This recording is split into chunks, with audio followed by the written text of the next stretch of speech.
From the shores of Monrovia to the world online, a voice rises higher, standing strong through time, telling stories of a people, lifting truth with pride. Where the heartbeat of a nation has a home to shine. You give the voiceless power, you let the world all see the beauty and the struggle of our history. Through every debate, every story you tell, light up the darkness where silence once fell. Focus on Liberia, let the truth be our guide. A bridge for every Liberian, at home and worldwide. You carry us our stories, our hopes and our dreams, uniting a nation through your powerful streams.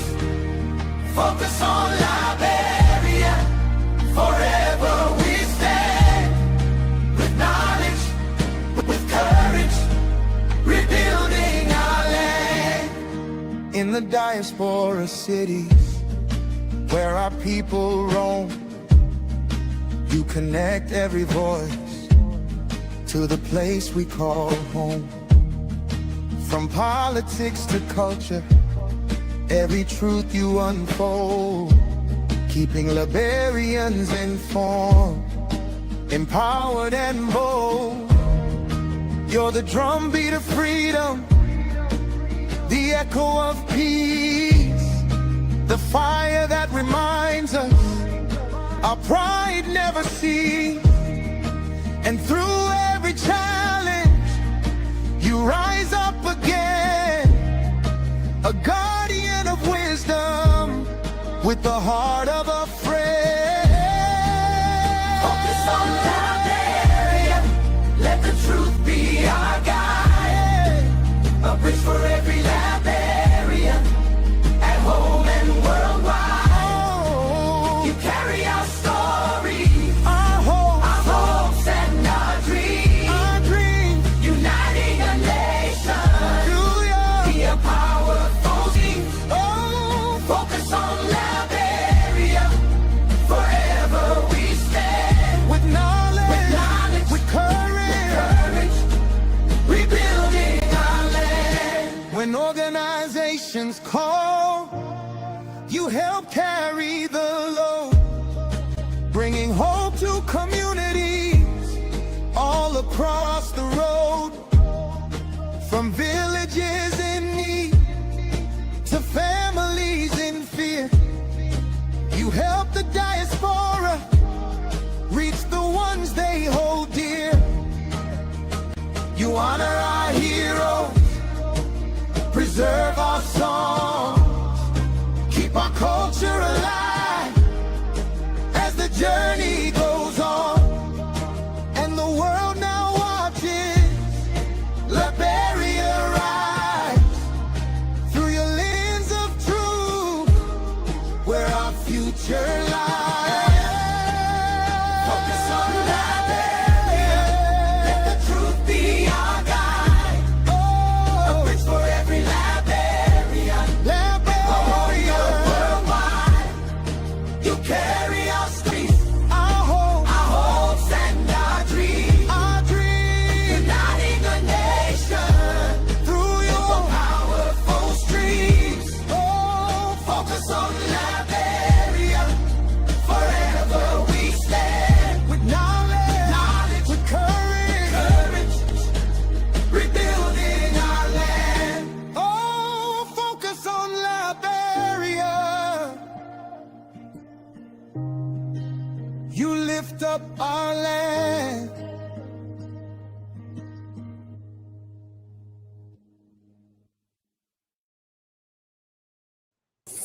Hello, ladies and gentlemen, and welcome to Focus on Liberia in Review. My name is Dennis Jai. We are broadcasting from Atlanta, Georgia.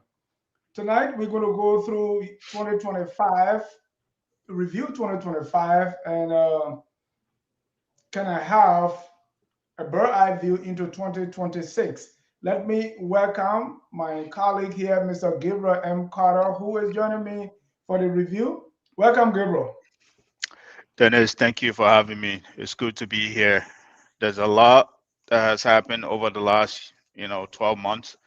So maybe we can take a look at it and dissect it in terms of what are some of the achievements as well as some of the missteps that could have been or missed opportunities that could have been, capitalized on which the government could have capitalized. But in essence, to just look at the achievement or accomplishment of this government in a year, um, and make sense of it.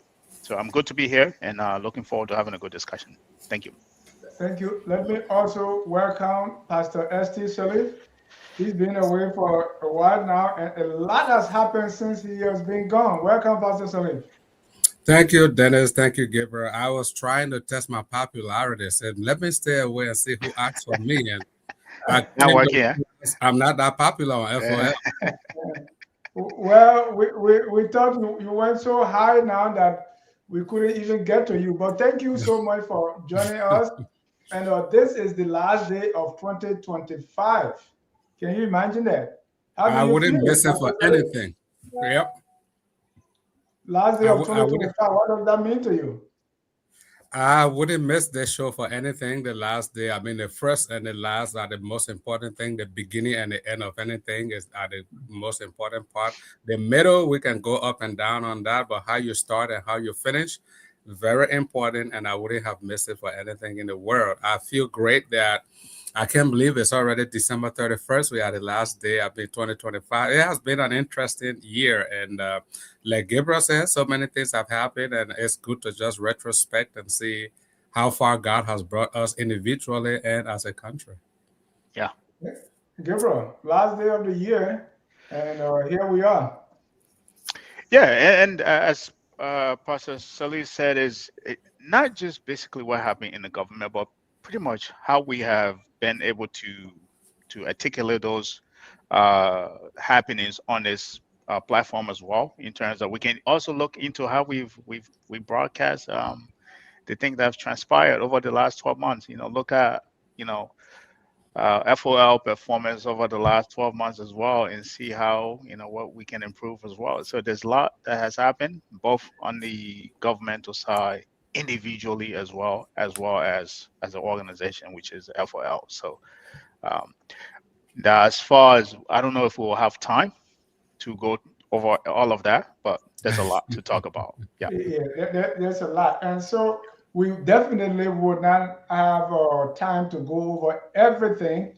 Mhm. But my beginning question is, what was the most significant movement or development in Liberia 2025 that you will remember years from now? What was that significant moment in like the history of the country for the year, or that development, or anything that is so significant that years from now you will still remember?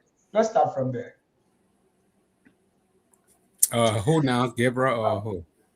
Anybody can go for it. We'll keep it conversational. Okay. Okay. Yeah. I think, Uh, oh, go ahead, Gib. I'll all right. let you Let me go. let me take a step. So this for me there are two there are two things. One is basically the recent budget, which was basically 1.2 billion, and I think another one. I'm not sure if it happened this year. Uh, the yellow machines. For me, when I heard about that, I thought, forget the price that was allocated to it, that was attached to it. I thought maybe this is something that will actually transform the infrastructure in the country. So for me, those were the two most important things. In as much as that was monumental as far as the yellow machines, they have not, come to fruition yet. But also another thing we can look at as a country is, looking at the 1.2 billion budget that was supposedly passed. Uh, So, I was excited about that, given the fact that hoping that this was going to be all broad-based revenues, meaning from a basic domestic tax collection. But as you and I deep into that, we realized that wasn't the case. But I think it gives us hope that this is a figure that we can aspire to, and hopefully maybe next year they're able to get to that. So for me, those are the two most important things. Thank you. Even though I said one, but you give two. Pastor Salif, Yeah. what is that most Yeah. significant movement or development in the country, in our lives, anywhere else that stood out that even 10 years from now you will still remember? I mean, if you say just one, I'd like Gabriel would have named two or three Yeah, things, go but ahead. Name the whatever. most yeah the most that stood out to me the non-permanent seat on the Security Council. I think it was a testament to the fact that Liberia has evolved, from the arches of civil war, and that the international community could even trust us to give us that seat. I think that was a milestone. In the history of Liberia, the Internal Revenue IRS Service, to surpass, their yearly quota of fiscal projection or whatever terminology you want to give it. I think that was very significant. Kudos to Double Jala and his team over there at the IRS. And finally, I will add, at least also, given the post-war period, at least electricity 2025, there was a lot of improvements. I mean, because apart from it being a little bit more regular and stable, we know how many homes were just being gutted by fire, and I think there was some form of improvement in there. And whatever the government been doing, I think they should continue that and take that into 2026. Thank you. For me, even though the imbroglio at the Capitol building started in 2024, and the fire incident in December 2024, but the spill over in 2025 stood out to me. The fire investigation, this former speaker, and all that different thing, that whole speaker thing, to me, which culminated into the burning of the Capitol, and up to now, we're still not sure. We have people in jail, but the main culprits that they said did it, they are out and having fun, Yeah. and people are there. So to me, that particular incident stood out, and since everybody is naming two, my second one, which is like my personal feeling, based on everything that has transpired in Liberia so far, is how we, as a country and as a people, or how we kind of focus on, in my view, things that make no sense. If there were two happenings, the one that had to do with the most ridiculous one is the one we'll talk about, is the one that got most coverage. And if there are some good things happening or some innovation, some productivity and all those things, they get all that attention. To me, that was a low point in my own personal life, that what is going on. Sometimes you kind of get to a place that you are second guessing yourself. Is good not rewarded anymore? Maybe the pastor will have an answer. So to me, You know, those are I, the two. I think I got your question. I thought about that capital billing and the impasse thing, but I thought we were focusing on the positives. So that's why I just not No, I said anything that stood out to you that got it. afterwards you're gonna remember. Yeah, Yeah, yeah. Yeah. yeah, and I was trying to be optimistic, Dennis, because I all through am. 2025 we were a little pessimistic here and there. At least the last day, let's give some hope. Yeah, we'll come to the hope as we move forward. So, all right, talking about hope. So, if I ask you now, so when we look at 2025, if you had to describe Liberia's 2025 in 3 words, not a 4 or 5, since English is not our first language, what would that be and why? All right. So for me, I would say, um, you know, Since we want to be on the optimistic side, I would say You don't have to be. progress. We want you to be very You know, realistic and be there's there's a little bit objective. of progress compared to the previous administration or the previous year. So I want to say progress. Um, in addition to that, I will also describe it as uh, you know, what I want to call like a pathfinder, right? A country still trying to find its path post-war to really find its footing. And the reason why I kind of use the pathfinder is because since the war ended, we've been looking for a president to put us on a what we call like a not like a autopilot, but you take off on the bush road. We want a president who will put us on the quota so we can just drive. The next person that comes can just take us smoothly. So on a pathfinder. Um, the third word I would use to describe it, I would say, um, uh, I will leave it on those two. So I would say a pathfinder and a little bit of progress. You know, yeah, yeah. I would just use two words. I mean to describe, going forward. I say hope rising. But since we want minimum three words, hope on a rise. I think. Yeah, I want those three words to describe 2025. Oh, okay, got it. Number one, I will say hopeful. That's the first word that I will use. I think things are not as they should be, but at least they are not what they used to be. And so the previous administration or the extrajudicial killing, I mean, we did not witness that here. We did not say people did not die, so nobody should come for me. Oh, what about this person died here? But we just cannot compare the two. And three, I will say responsibility to describe. I think this administration was a little more, in spite of all the missteps, I think they were a little more responsible in handling things, in handling the affairs of the situation that the country was faced with, where we were at. And so they give some hope, and they give some responsibility. There was some responsibleness there. And I will say, describing Liberia, press freedom. It's something I've been thinking about. In spite of all that happens, I never heard, any station closing down. I know during the previous administration, Henry Costa station was closed down so many times. They seized his equipment and all these things. You couldn't criticize the government. But this administration, some of the responsibleness that's done, anybody can say what you want to say. Anybody with a cell phone, you can start your own little YouTube channel.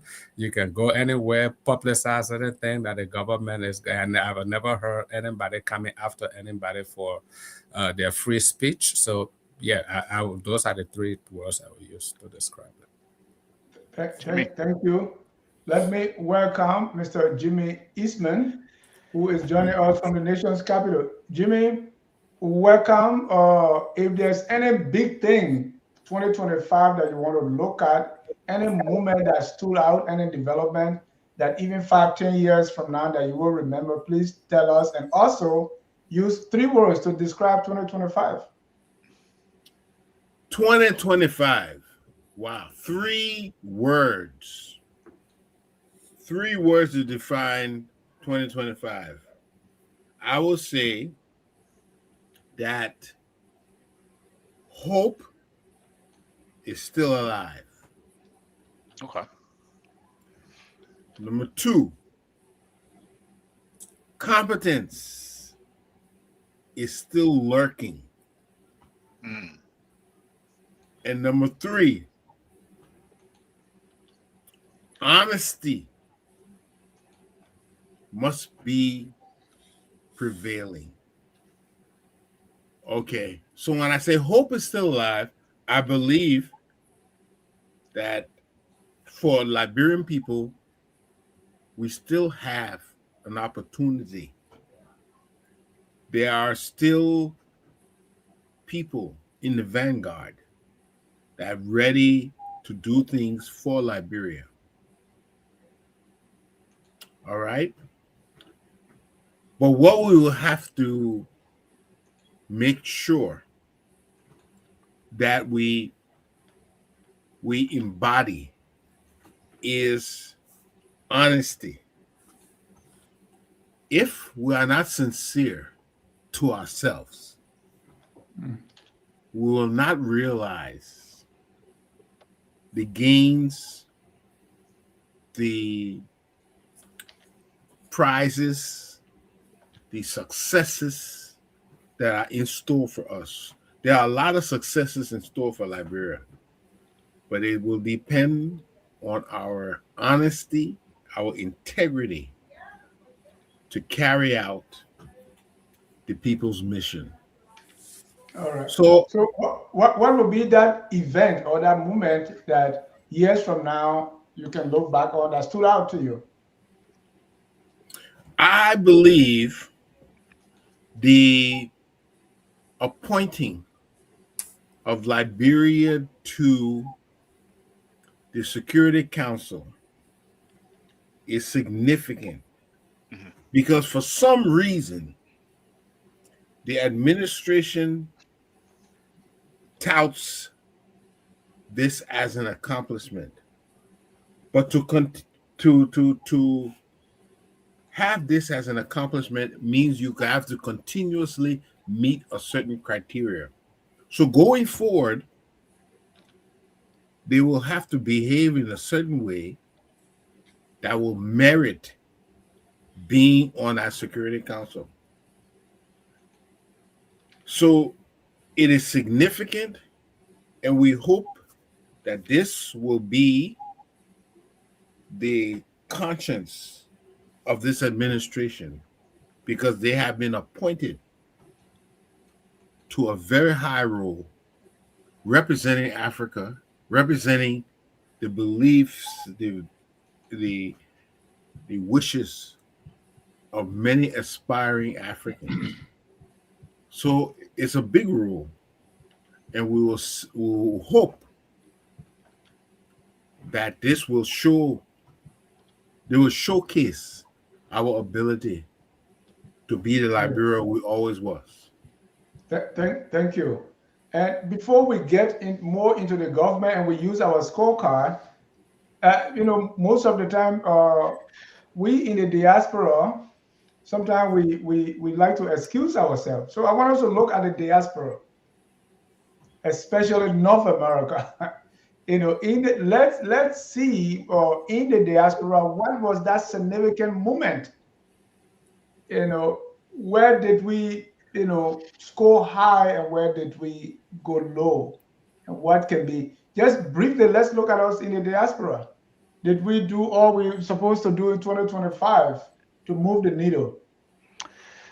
I um I think I want to maybe take a You, stab at that. you want to So take that first? yeah, so if you look at us in the diaspora, specifically in um, the the U.S. as a whole, right? There's two things you have to look at, right? Our ability to influence uh, the economics in Liberia, and also how have we been able to do that? We have the power. This is not to say we don't have the power. We do have the power, but how have we been able to leverage that? And for me, if you look, since we're looking at the 12 months horizon, I don't think we've been able to do that. And I think everybody is still waiting to see in terms of, uh, at least from my perspective, everybody's still waiting to see uh, whether Liberia is an investable country, where it would be like the likes of Ghana, where you will see like an influx of you know diaspora people flocking there to do investment. I think people are still holding their card to the chest, so we haven't um, really committed ourselves to really Mhm. taking a bet on Liberia itself. So I think for me that is something that I'm still looking around, like you guys, to see exactly how you're looking at it as Is well. that a holding the card to our, is that a good thing or bad thing? It's a bad thing because I think we all Okay. should we I think we all should really get on board. And the reason why I think we should all get on board is because contrary to what we think and how the government is perceiving that country, that you got to go out to go get loans to do this, it is not going to move the needles, Dennis. It is us, the private citizen like you and I, people in the diaspora, which I consider the middle class of that country, who really need to go back and take a bet on our country and say, you know what, it may not, over the last 23 years, 22, 23 years, it may not be exactly how I expected it, but you know what?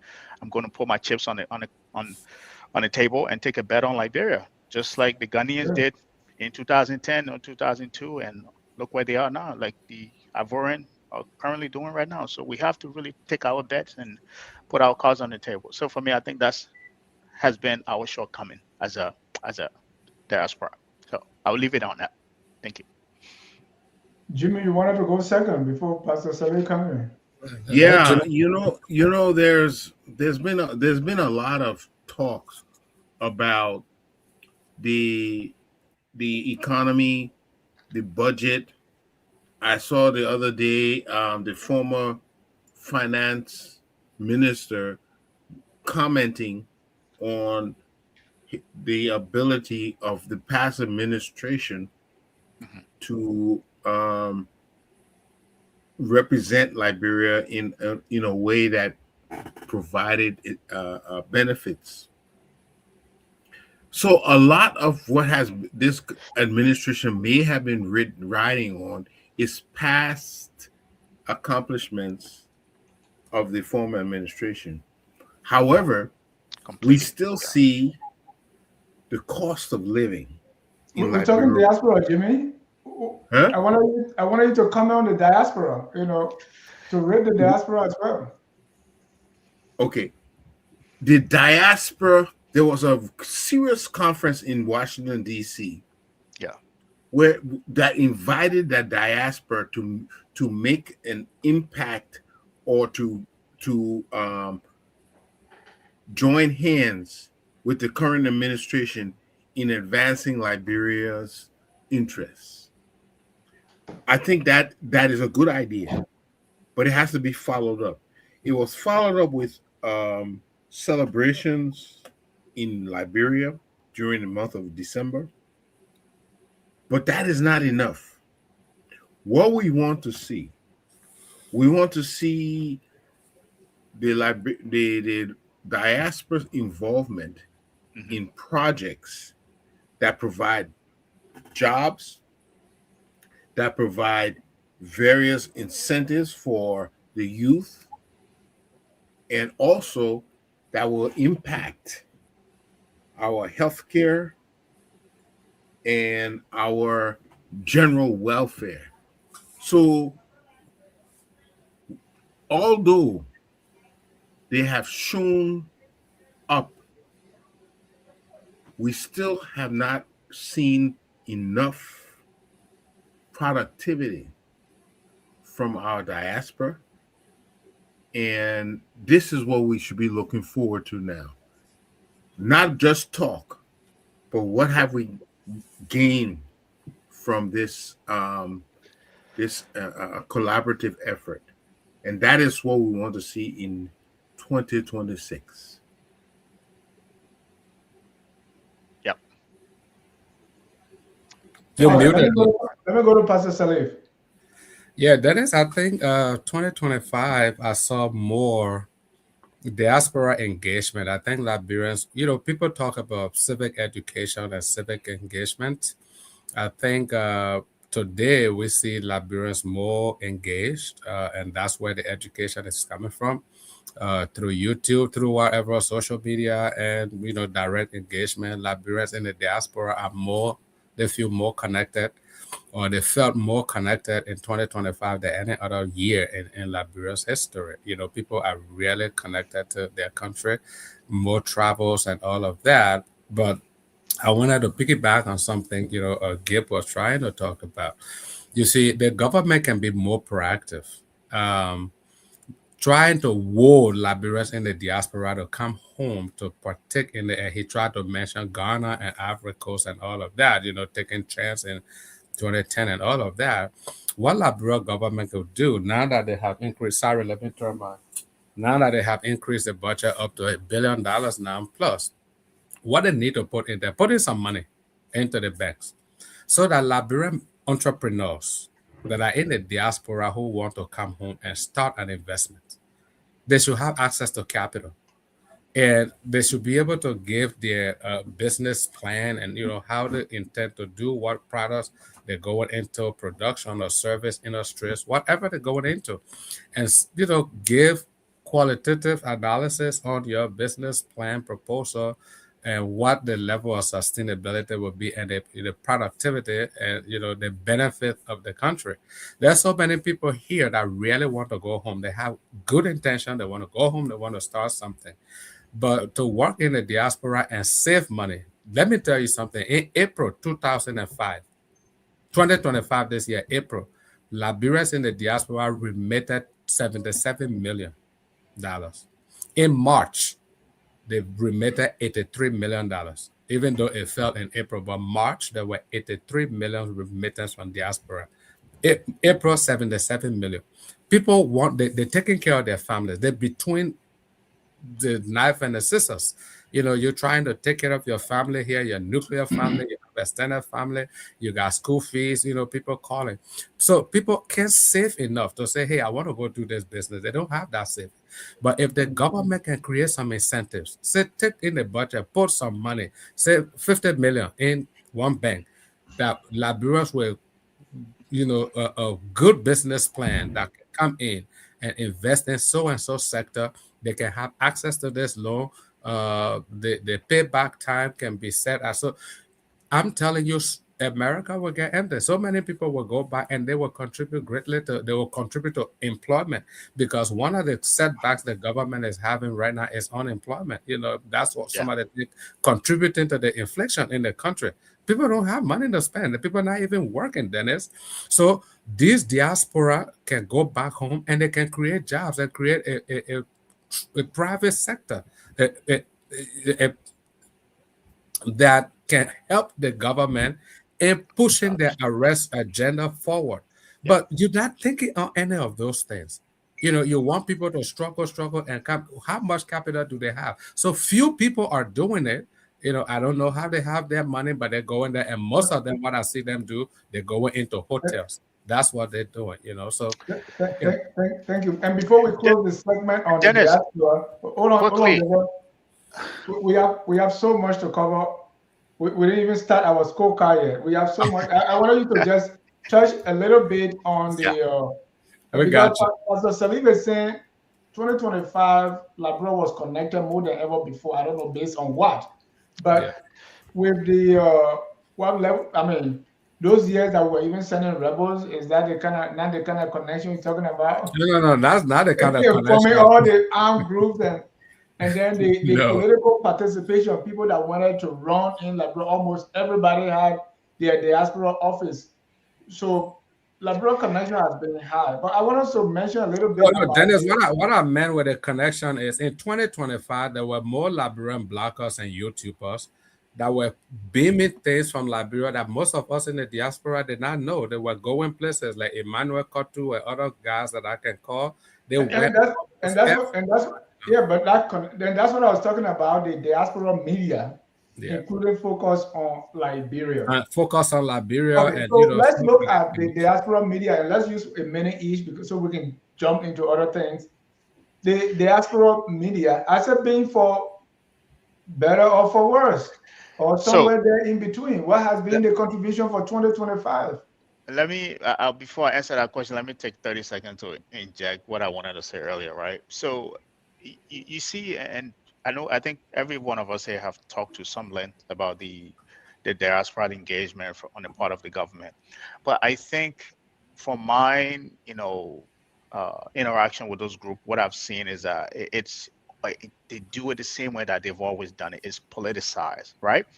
I expect a government, you come in, you want to put out, you want to engage the diaspora, you want to come in and do pretty much what every country does when they want to attract investors. They do like a road show, right? You come to the state, you go to Minnesota, Philadelphia, DC, and where you have a nucleus group of Liberians, accomplished Liberian, and do this show and invite everybody regardless of their political affiliation. I try to attract a great number of people, regardless of their political affiliation. But it was never done like that. Yes, we did have the diaspora engagement, but it was secluded to a very, and I heard it was poorly managed, by the way. So hopefully next year they can take a lesson from that and really be intentional in terms of how they approach that event. Now, in terms of going back to And the Gabriel, media, let me push back on that, because right? every time we say diaspora, people say government, right? I want you to tell me what the diaspora has done, not what the government do. And and What is it that the diaspora did or not doing or supposed to be doing? and that is another thing that we don't talk about here. And I don't want to be negative, but I don't think we're a group of people that like working together. If you look at I was part of the Senegalese. I hosted a Senegalese delegates from Senegal here to the state of Massachusetts. They built a pipeline, like a chamber of commerce here, connecting with the chamber of commerce here, right? We can do the same thing, the diaspora. We can have a Liberian Chamber of Commerce that deals specifically. I'm sure there's the Liberian Business Association, I think I've heard in Minnesota, There's a right? chamber of But commerce too. Even Chamber right, of Commerce too. how engaged, how active are those people in terms of really connecting the diaspora businesses that are here that are looking to do business in Liberia and those that are looking to do business in the United States, emerging those two. That's what we're able to do with the Senegalese uh, delegates here, right? So they come every year. I think we have another program in April of 2026, right? So they're building that relationship to make it an annual thing to engage businesses. Now, let me say this quickly and I'll lay on the media aspect. I don't, I like to be fair. Take a look around at the media platform and spend maybe day or 2 or 3 days on it and see the people that go on those platforms. And you will soon find out that these are politically leaning platform instead of being independent, right? You want independent reporting. I don't care even if it's your grandma that's watching you, only your grandma that's watching you. Be as independent as you can be, right? This is where you attract the right group of people. But we don't do that. Look at the other platform. There's politics. I mean, in terms of the number of people, the kind of people they attract, they're politically leaning, right? So there are well many people out there that want to come on this platform and really articulate their ideas. But when you look at the media platform that we have out here, what you see is all politically leaning. And if you're not aligned with that political party or that group of people, you can't go on there, right? People tend to stay away. So I think for me that speaks a lot about our media platform. And I think the same thing goes for the media platforms in Liberia as well. Most of them, they are politically leaning. And we have to get away from that, if we want to have a fair, balanced reporting journalism. I yield. Thank you, Jimmy. Yeah. Let's talk about, stay on the diaspora. I want to talk about these platforms, including the G's and fries. Well, you know something. The platforms, how the platforms can serve our purpose is by encouraging and showing how we can anchor remittances to real national needs. Currently, we send money home, but the money we send home, is it building Liberia or is it just being consumed? Are they just simply buying goods iPhone. imported, or is it being used to generate economic activity in the country? So one of the things we can do, let's look at the energy sector. Are we investing the money we're sending? Is it being invested to reduce costs throughout the country for energy? Are we bringing down the cost of solar panels, the cost of generators, and all of that? So, And Jimmy, I like that point you're raising, right?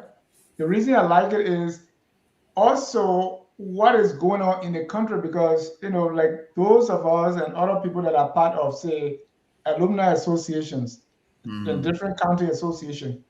Well, if you are still, like for a school, if if you are still paying teachers or paying, or lunch money for students, that means you cannot put that money to anything that is like what you were talking about. Alumni association are still paying teachers. If your family, if your county association, you are like, okay, can we send back of, Tologi oil? So if people basic needs are not met, it is it's a challenge to do those kind of projects that we're talking about. I want you to continue because Yeah, I can see where you're going. is one thing. Yeah, we have to meet people needs, but how do we meet them?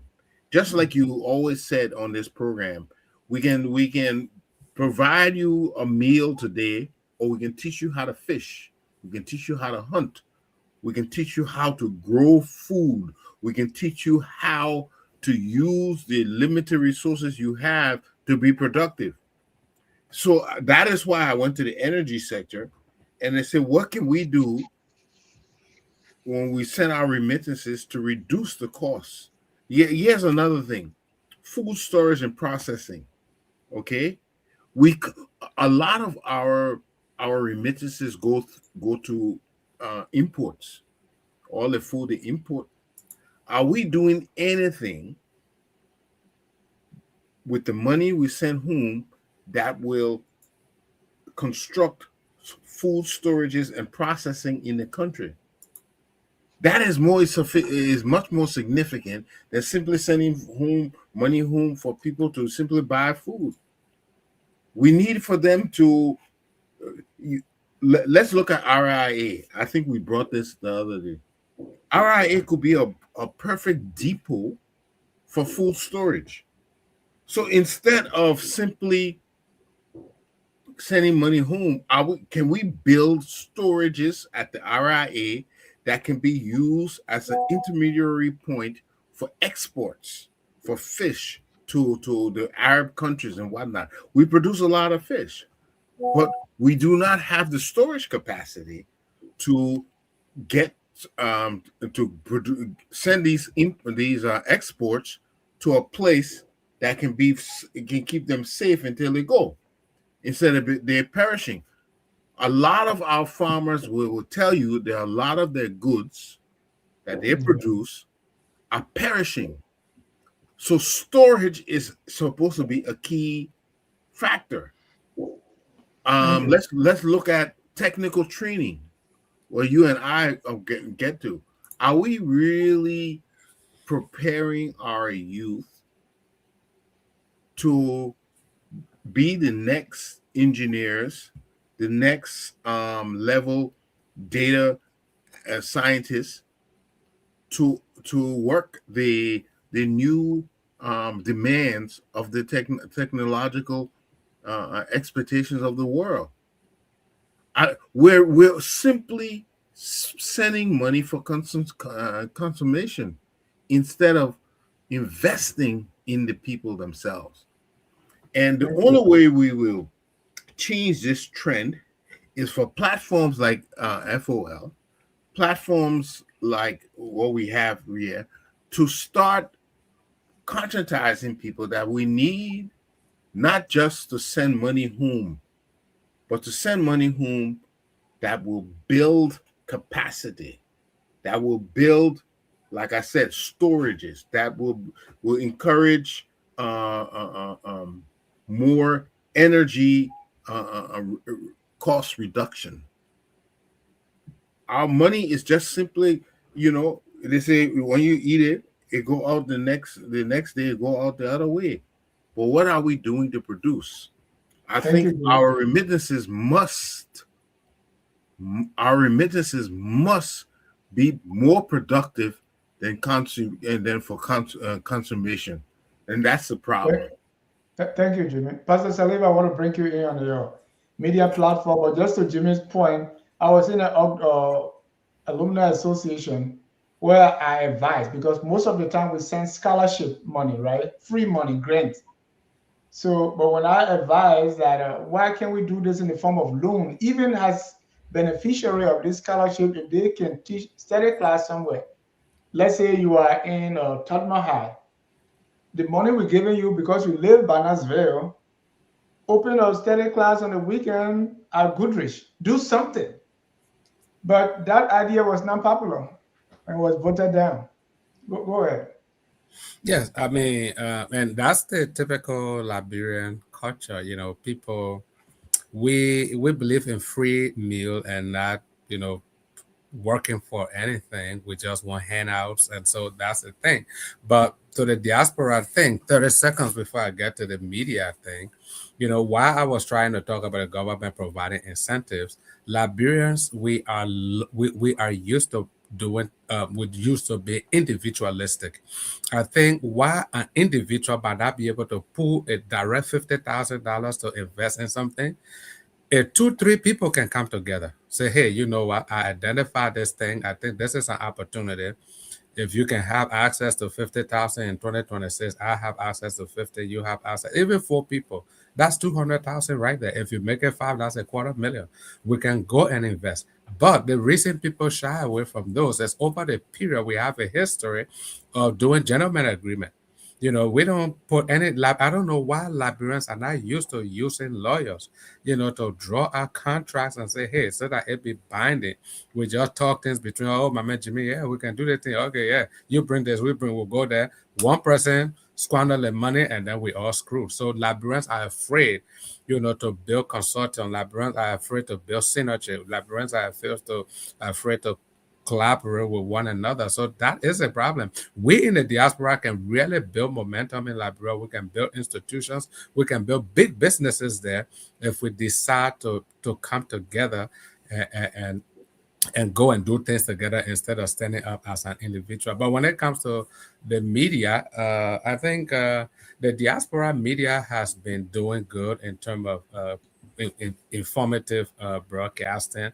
There's so many of them that I can't call all of them, but I'll use FOL as an example.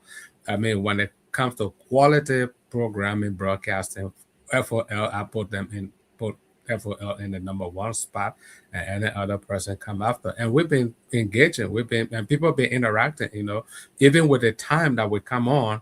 Right now it's after 1 o'clock now because it's 7:03 on my side, so it's 6 hours. So it's like 1:03 a.m. But you'll be surprised, Liberians are still trying to follow. That means they are hungry for information. So we have to, the Liberian diaspora media, we have to put in the work. We have to put in the time. Now, oh, I came from doing my 10 hours, and so let me just sit down and put something quick together and let people respond. We got to put in more time to this thing so that we give the people quality information because they need that information to make decisions, to make some life decisions for themselves and their families. Thank you. Ladies Yeah. and gentlemen, if you're just joining us, this is Focus on Liberia Year in Review. And we're going to look at 2025. By the way, I put a link in there. If you are watching and want to participate in the scorecard, please do so. Here are some of the things that we're going to be looking at when we grade the government or when we say what the government score. We want to look at 5 key areas. Number one will be public financial management. And when we talk about public financial management, we're going to talk about budget credibility, payroll integrity, revenue performance, fiscal reporting timelines, and then we come to the debt and arrears management. Gabriel, I want you to go first on this one and grade the government. So public financial management, first give us, budget credibility, payroll integrity, and all that. Give a little background of those things, and then you tell us, your grade and why. So far this year, I believe when the budget was passed, I think there was a little bit of delay, all right, before it, you know, it made it to the uh, before it got submitted to be debated on. So there was a little bit of delay. But overall, if you look at the entire 12 months, um, you know, from what we have so far, leading up to the 1.2 billion, you know, I will probably, I don't want to give it a grade right now, but I would say if you look at the 12 months period in terms of performances, the payroll that we've heard that there have been civil servants who are still not been paid yet. Just keep that up for a little bit, and then we look at fiscal reporting, right? Um, the good thing about this, we have not had any what we call what is it? What's the word I'm looking for? They haven't had a recast of the budget, right? So that's I think that's a plus on their part.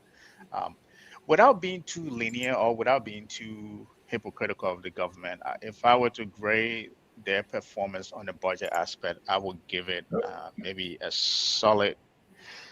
Not just budget, right? Because we are doing public financial management. That includes the budget, the payroll, the revenue performance, fiscal reporting timeline, and debt arrears management. And Right. let's use 1 to 10. Right. So if I were to grade, okay, let's talk about, one of the biggest thing within the budget was the debt, which is, I think is right now, if you look, you scan your social media, it's on everybody's talking point, and for the right reason. We're at 2.7 billion, right? Where the servicing fee is at 230 million, right? And is expected to be a little higher next year. That is a huge chunk of the budget that we're going to be collecting. And the Minister of Finance himself said it. That is your first responsibility. Once you collect your revenue, your first thing you got to pay is pay your creditors, right? So it's going to be a challenging a headwind for us in terms of all the things we want to do in terms of the paying people on time, because if you collect revenue, you have to pay debt, and you won't have enough to pay people on time, right? You won't have enough to invest in public service infrastructure or the other budgetary allocation that need to be taken care of, like the basic need, right? So for me, I would grade this maybe a solid 3.5. And Okay, are we using 0 to 5 or 0 to 10? I want to be clear. If we're using 0 to 5, I would say 3.5. If we're using 0 to 10, Okay, let's use 0 to 5. 5 being the highest and 0 being you didn't try. In Ghana, they say you didn't try, cry. I would say a solid 3.5, and that's again because of in addition to the budget itself, we forecasted a $220 million. That is not. We got a lot to do. Let me go to Pastor Salif. So I'll leave it at 3.5. 3.5. Yeah. Pastor Salif, our public financial management, and this includes budget credibility, payroll integrity, revenue performance, fiscal reporting timelines, debt and arrears management. Not just the debt and the arrears, but the debt will always be there, but the management. 0 to 5. I think on the form that we fill out, they were separate, but since you lump all of them together, I just give them a solid 3. Because we've not been really doing good at fiscal management. I mean, the debt management, yes, they're kind of doing some good work in that regard, but fiscal management and so many of the other things it's a 3 for me. It's a 3 for me. Thank you. Three is good. Yeah. Jimmy, let's go to public financial management. Okay. And you grade the government 0 to 5, 0 being they didn't even try, and 5 being the best. Public financial management. Yeah. Let me tell you something. And we've spoken about this numerous times on the program. If most of your revenue is only going toward recurrent expenses, you are not being responsible, because it only means that next year will be the same way of this year. But if we are using our revenue to invest, to develop markets, to develop capacity, to improve healthcare, then we expect greater production next year. But if we're only using the majority of our revenue for recurrent expenses, We will be the same way we were this year. It will be the same way next year. So the responsible thing that you have to do requires sacrifice. In other words, the benefits, the various emoluments that are given away need to be cut down and reinvested to where we will be more productive next year. That's all government has to be looking at. So How let me can help we you. be more Jimmy, let me productive help you next out year? here. Uh-huh. So let's do it like this. So for public financial management, we have budget credibility, payroll integrity, revenue performance, fiscal reporting, debt and arrear management, right? So There's a lot. Right. to give the grade, say budget credibility 2, payroll 3, this one. So then the overall average now we can determine that we're around, because the government would not be, something. You Maybe think they're good with the all of them. budget credibility, or they are good with the fiscal reporting timeline.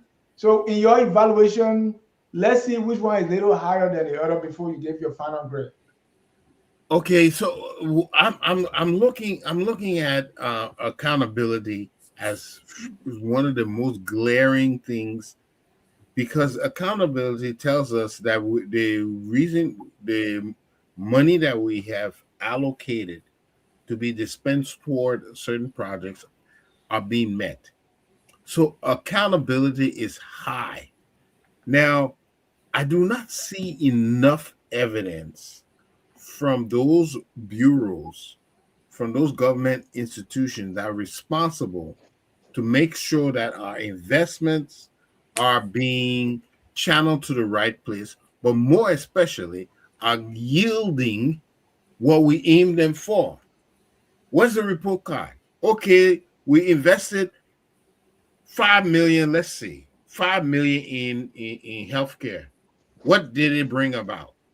Do we have a report from the health ministry that what it brought? We invested 10 million in aquaculture. In other words, producing fish and whatnot, like how you do farms.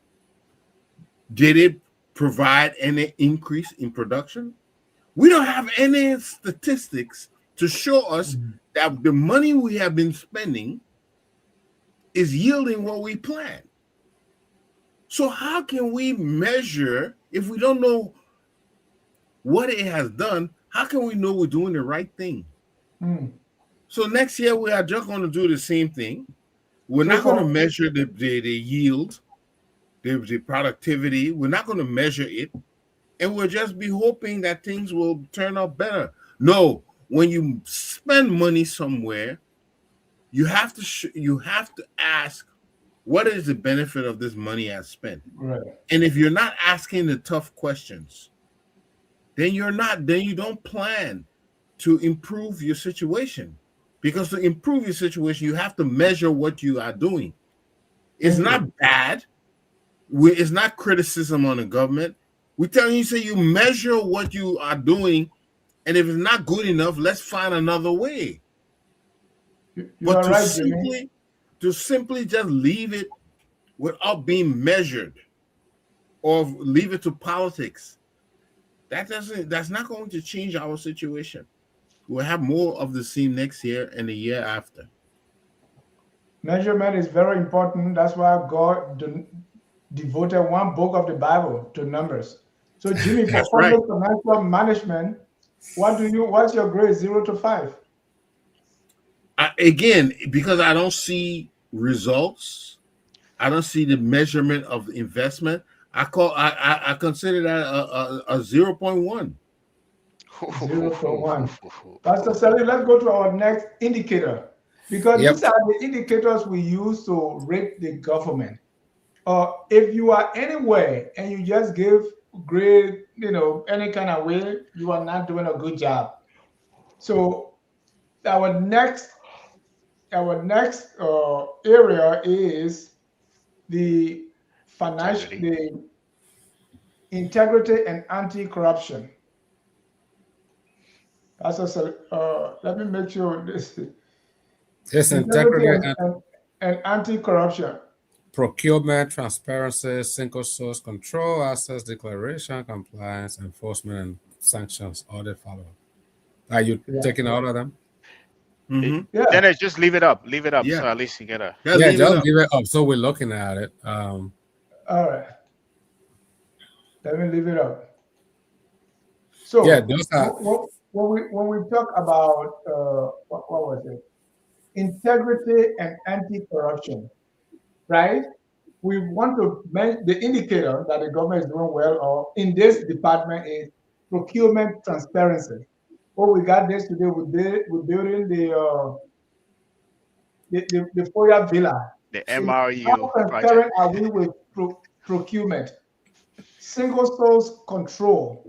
Are we putting bid out there for a lot of people to come and say this is what we want? Asset declaration. Are they complying with? We know the steps in the asset declaration. What needs to happen? Enforcement and sanctions. And then we audit. We say, Dennis stole 10,000. End of the story. Are there audit follow up? So this will indicate integrity and anti-corruption. You can take it small and say procurement transparency, little bit bad, single sources where we are, asset declaration compliance, and then overall you can give your grade. yeah. I was trying to count to see how many if I'm going to do the average. The six. Don't I worry think. about the math. No, so I understand because I don't want to. to. I'm not going to waste the show time. I'm just lumping all of them together, and my average, There my you go. average for all of them is a 2%. Okay, because it's on a scale of 1 to 5, I give them a 2. The reason is, I mean, when it comes to integrity and corruption, these are KPIs we're looking at here. These key Yeah. performance indicators. I mean, there's nothing here to show. Okay, I've not seen anything integrity, anti-corruption since the Waka administration took over. I don't know if any official has been prosecuted for anything. Okay, I don't know who has ever been held accountable for anything. That doesn't exist. When it comes to procurement transparency, the PPP was established for that purpose. That is, the government is going to do anything they're supposed to put it out there for the public. Every Liberian, eligible Liberian should bid, and then they sit down and vet all the bids and then come up with the best ones. That doesn't happen like the FOIA thing. We don't even know about the project. So how you going to know about the procurement in the project? The project went on, public works minister said, oh, me, I can't answer that question. Or you ask the other people. You ask the other person, oh, I don't know. After how many months? Then the president can say MRU. That was the dumbest answer he ever gave because the MRU, Minor River Union, Liberia cannot unilaterally do something without the MRU secretary or other people being involved with it. No country in the MRU can single-handedly just do something. So after all the questions, they couldn't answer anything. The best answer the president could come up with was that. I thought that was really dumb. And then when it comes to single source control, I don't want to waste our time. Asset declaration, that one. It doesn't even, if it were on a scale of 0 to 5, then it would be 0. But since it's 1 to 5, assets declaration would just be a 1. Enforcement and sanction, audit and follow up. The reason we do audits is to know how different agencies perform, to see if they were performing according to their charters. And if they're not performing, the money that has been allocated for those agencies within the budget, did they use those money? How did they use them? Did they not use them? Are they going to retire it to the budget? I mean, all these things, the government, it's just a 2 on a scale of 1 to 5. That's where I can grade it. This Yeah, one of but the biggest. Dennis, This is one of the biggest failure in this Before you come in, I But want to yeah. bring in our viewers because Right. I think what our viewers and people who watch the show will appreciate is these indicators. Because most of the time when we talk about government, oh, Baka, we are Ellen, we don't put anything. We just do things in our head. Yeah. So if you are watching the show and you are like a person like Dr. Sam Wallow, if we say anti-integrity and anti-corruption, and we're using these indicators, procurement transparency, tell us if, I'm giving the government 5 because procurement transparency, this is what we have done. Single source control, asset declaration, compliance. So, because most of the time we don't have any indicator, we just talk. Jimmy, go ahead. Yeah, I want to add. We talk about the FOIA project as one of those things that never went through the proper vetting, the proper channels with PPC and all of that to come up with who's supposed to be doing it. But we talk about the buses that is to clean the gap. Did that go through the proper procurement channel? Do we? Because as an engineer, I've analyzed that those buses are not the proper project for Liberia. So based on what grounds did we decided to get those extra long buses that are not durable in the terrain that we have? Why not get smaller buses that are more pliable to the routes we have, that are more manageable maintenance-wise, that are more manageable cost-wise? What is the reason? Not only that, the yellow machines. We want yellow machines, but why has there been such a slow pace development with the yellow machines? Why are they not already deployed in the counties and yielding benefits? There is serious accountability issues when it comes to these projects, and the reason is it is not being channeled to the right avenues. And until we do the proper evaluation for any project, we will see this. I don't care if your friend say he will send of $7 million or whatever the cost of project. If your friend is going to do it, it still needs to be channeled through a means that we can evaluate it and make sure we get the best out of it. But just to bypass all the things we have in place to make sure our projects are fruitful, this is wrong. And it indicates a deeper concern. And until we change our attitude toward respecting our laws and institutions that we created, we will have much of the same tomorrow. So Dennis, just before you bring in Gib, No, I please want Jimmy still didn't give any grade. If we have no measurement, and if you have no measurement, I have to give you again a failing grade because you have to measure. If you are not measuring your output, then what other grade I would give you beside a 0.1 or 0.2? Fair enough. So just before you bring in Gabe, Dennis, please, just 30 seconds, because you said, and that's how it should be. This kind of discussion, you want numbers. Say, okay, we look at this. This is, the outcome, output, all these things. But Dennis, we are handicapped here, okay? That's why we have the Freedom of Information Act. Where I live now, if I need certain things from my city or my government, I can just go on certain website on this department or this. I can see numbers. In Liberia, you can't see the numbers.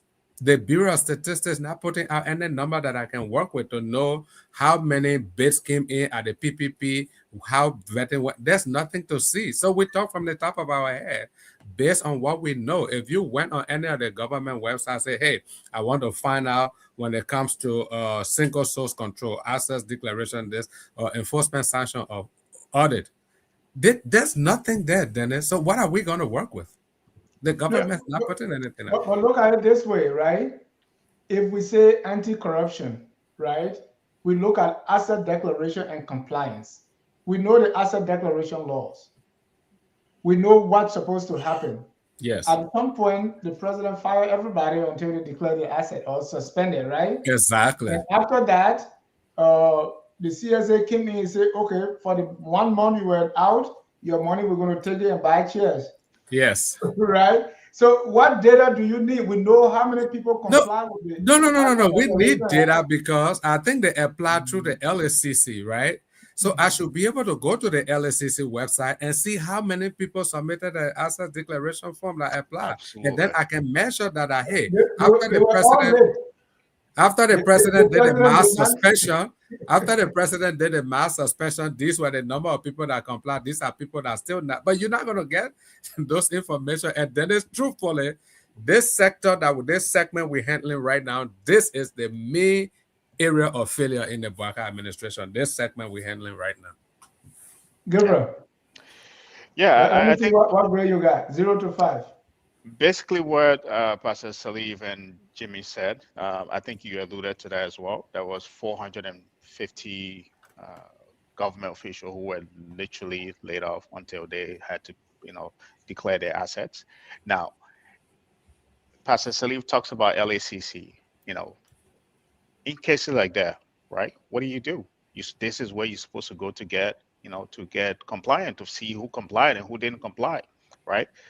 The one we always mention on this show is the Narcotes scholarship, right? Where as a fake scholarship scheme where kids took their hard-earned money and applied $200 fees, right? And nothing came out of that. This was ran out of the First Lady's office, right? Did LACC have the investigative power to go investigate that to see who spearheaded that and who actually advised the First Lady to put forth such a scholarship scheme and why it failed and why it was fake, right? And who was responsible for that? Did we hold anybody accountable? No, we did not. That went under the They rug. fired the whistleblower, Gib. Right. Okay. There you go. Imagine somebody leaking and they fired the whistleblower. Right. That's one aspect. We also talk about the procurement process, which is the 22, what is it, 22 or 80, 85 yellow machine. There wasn't a bid put out for people to bid on that contract to say, okay, I met the requirements to be able to secure this contract. It just came out of nowhere. Where we heard the gentleman agreement, right? This is a state-sponsored project. In any advanced country or developing country or well-meaning country where you want to curb corruption, you put out the bid. You put the requirements for how the bidder can actually qualify to bid on the project, right? And you go through the bidding process and you narrow it down. You pick a bidder based on their qualification and whether they're able to deliver those machines to you. None of that happens, right? In essence, the price was inflated and it ended up being brought down, I think, to 22 million or so, right? So the process here, if you look at that whole segment, I would agree with Pastor Salif. That is basically the most underperforming segment within the government. Very, very inefficient, no accountability, and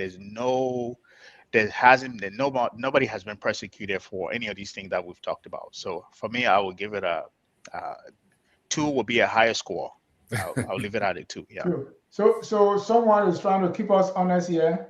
William Jalase, former acting LTA officer Abdullah Kamara was prosecuted on account of corruption.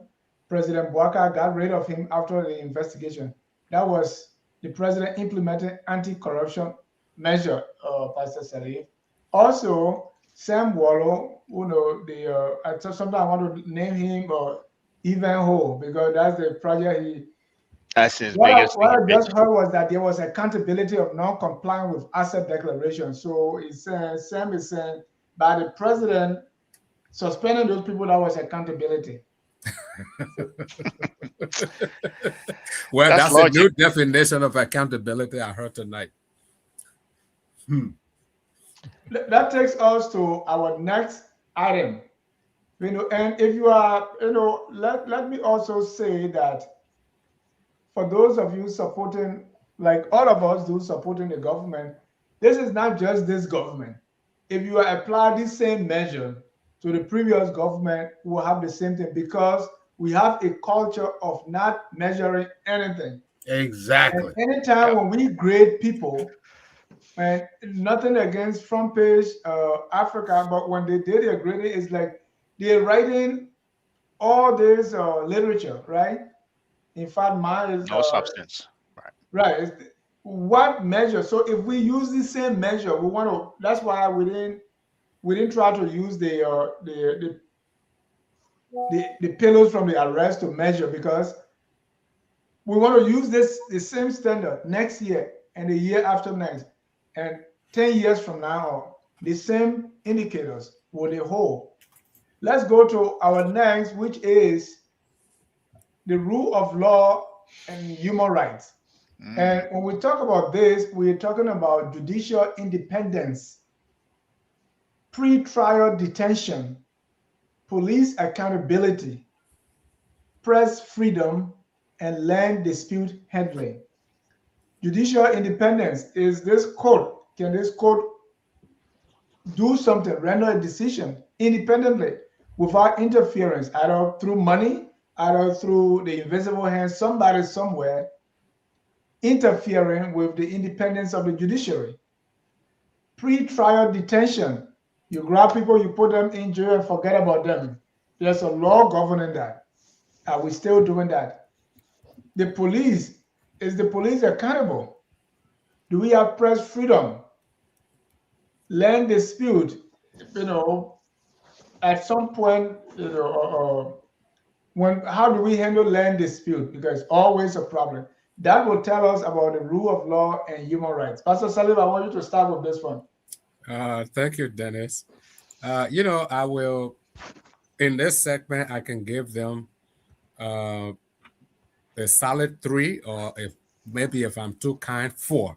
And the reason is, when it comes to rule of law, looking at previous administration, and I'll go back to Ellen, when Ellen was there, especially typically her second term, it's like all the people around her, all her cronies, everyone that was indicted by the LSCC, she became the personal defense counsel. Come fast forward to the Weir administration, we saw things. But when it comes to this current administration, apart from the Prophet Key situation that involved one of the lawyers at the executive marshal, I think Bushu Ben Keita, who was involved with that, and they came under heavy criticism.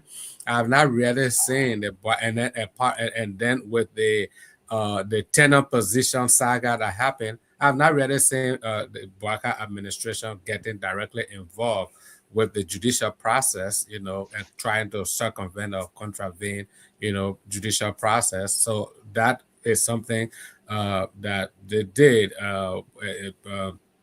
The judicial independence, I think the judicial has some level of independence in this administration, especially in 2025. Police accountability, that's where will be a little problem. It's a gray area.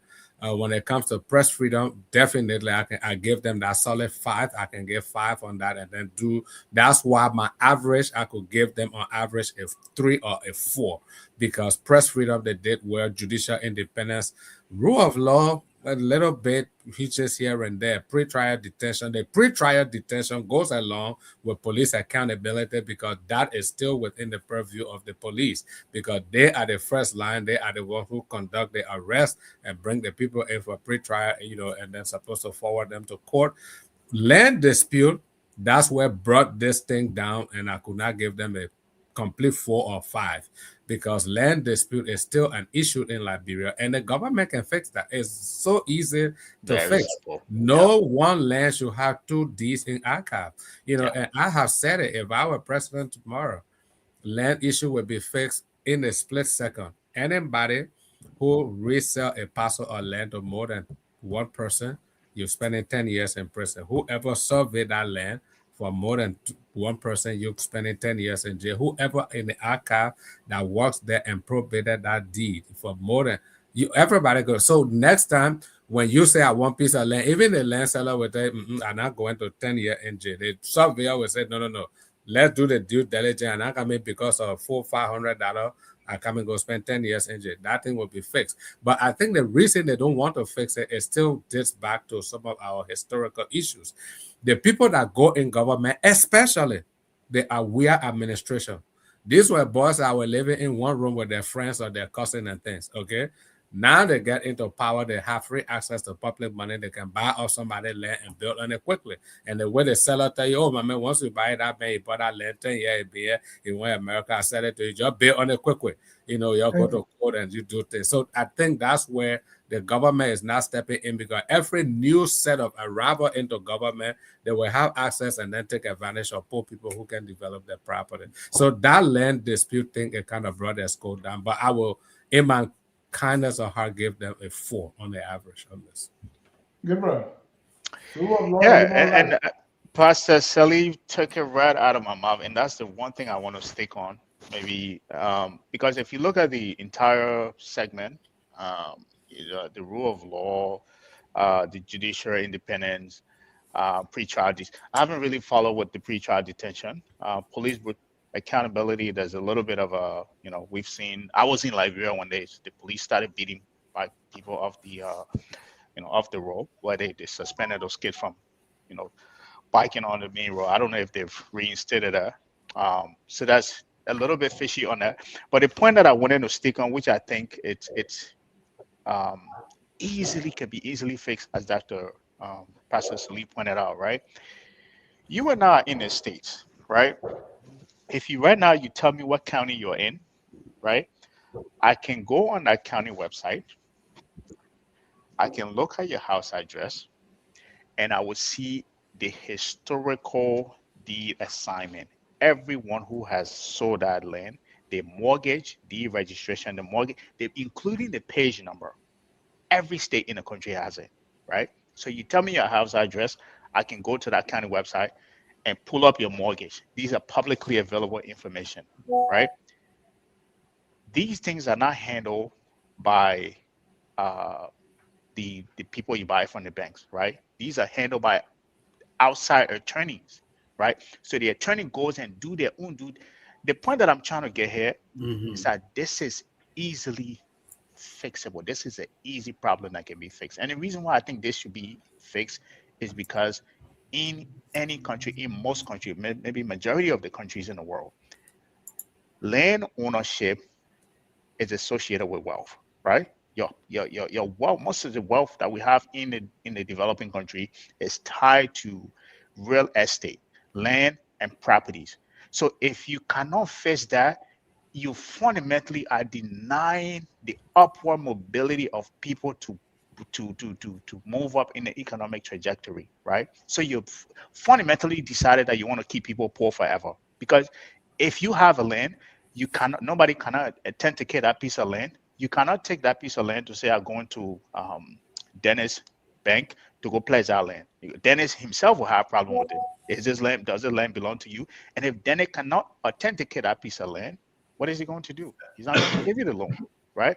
And this is the biggest problem that I think can be easily fixed. And I think if we do fix it, you will see, I won't say it will be instantaneous, but maybe over the next 5, 10 or 15 years, you will see maybe a lot of wealth accumulated in our country, because people will be able to pledge their assets, pledge their land, and be able to do certain things, even take money on those lands and start businesses, take care of the family, build homes on it, and do all kinds of things with it. But 20 years later, the former president, Madam Salif, did not fix it. We are definitely had no inclination to fix it, and here we are. This administration has no incentives to fix it. So for me, I think that is the reason why I would give them maybe a 3 on this in this area. Jimmy, you close this one. Yeah. I like to point out something that is very blaring. Dennis, if you want to fix something, you take a baseline, you measure what you have, Yeah. and then you set an objective, you set a goal. Mm-hmm. Okay? And then at the end of the year, you measure how far you have gone to that goal. When you don't see a government or organization doing that, they have no intention of properly governing that space. I hear some people on this, they talk about the Millennium Challenge. The Millennium Challenge has 20 objective indicators across 3 policy areas: ruling justly, encouraging economic freedom, and investing in people. What are our areas that you have seen defined by the administration or government that we are working towards? That is the first thing you have to do. Okay, Liberian people, we got this government, and they how they called we are government. They were doing this and doing that, but this is what we're going to achieve. We're going to have justice. We're going to have economic freedom, and we're going to invest in people. And then we're going to measure our accomplishment in these areas. We don't see that. Why don't we see that? Because you have no intention of doing it. Now, if this was Samia Kayando administration, I will understand, because this is a new thing. But you have sophisticated, educated people in this administration, and you don't have carefully outlined goals that you want to achieve and ways you're going to measure it. It means you have no intention of really changing anything. Because if you want to change it, you have to measure it. And you have to provide a target to where you want to reach. So if these things are not visible or they're not declared, then how can we talk about giving a score? Okay? What are the data sources? What is the passing criteria? What are the thresholds that we will know that you have succeeded? We're not doing it. And let me tell you, this administration is not even like Ellen. Ellen knew the thresholds. She knew the criteria and all those things she had to meet, because for her to get the debts forgiven, she has certain criteria she had to meet. And she was well aware of that. And she moved the country, she moved the administration toward meeting those criteria. What is the criteria that this administration wants to meet? Have they told anyone? Again, this is not Joe era who came from the barracks and also automatically became president. We're talking about people who have college degrees. Why can't they tell us where they're trying to go, how they will measure it, and what are the thresholds they have set? It's mind-boggling that none of these things have been established. And it's the fact that if they're not established, it means that you have no intention of actually changing our trajectory. Because that's the only way if you can't measure, then how can you change? So when you tell me give me a score, I'll say that people have not even told us what their aim is. They haven't even told us how they will measure it. How they collect it. If you are a teacher, you say they didn't turn your paper in, you got the paper. So grade the paper you got. No, they only put their name on the paper and submit it, Jimmy. Just put a grade. It's not passive. Look, I think what they are doing is because Samia Kayando got away with it, they think they can get away with it. No, not anymore. This is a different era. Yeah. You need to perform. You say you got a degree. You say you got education. Then you will be doing the same thing the Samia Kayando administration did? No, it's not acceptable. You know, it's not acceptable. So no grade. No, you failed. You didn't turn in paper. I will give you grade. I will give you what we used to get when you don't incomplete. Yeah, incomplete. Incomplete. Let's go to health. You know, I call it security and social cohesion. Let me. This is. Maybe I got this thing of. So Gabriel, Yeah. primary health care, maternal and child health, Yeah. education quality, and then the wash, the water, sanitation, health, and access, rural equity. I mean, how is it in? Is it Botican? Boniken. Yeah, You have to get it right, Boniken. Right next to Tawanta. okay.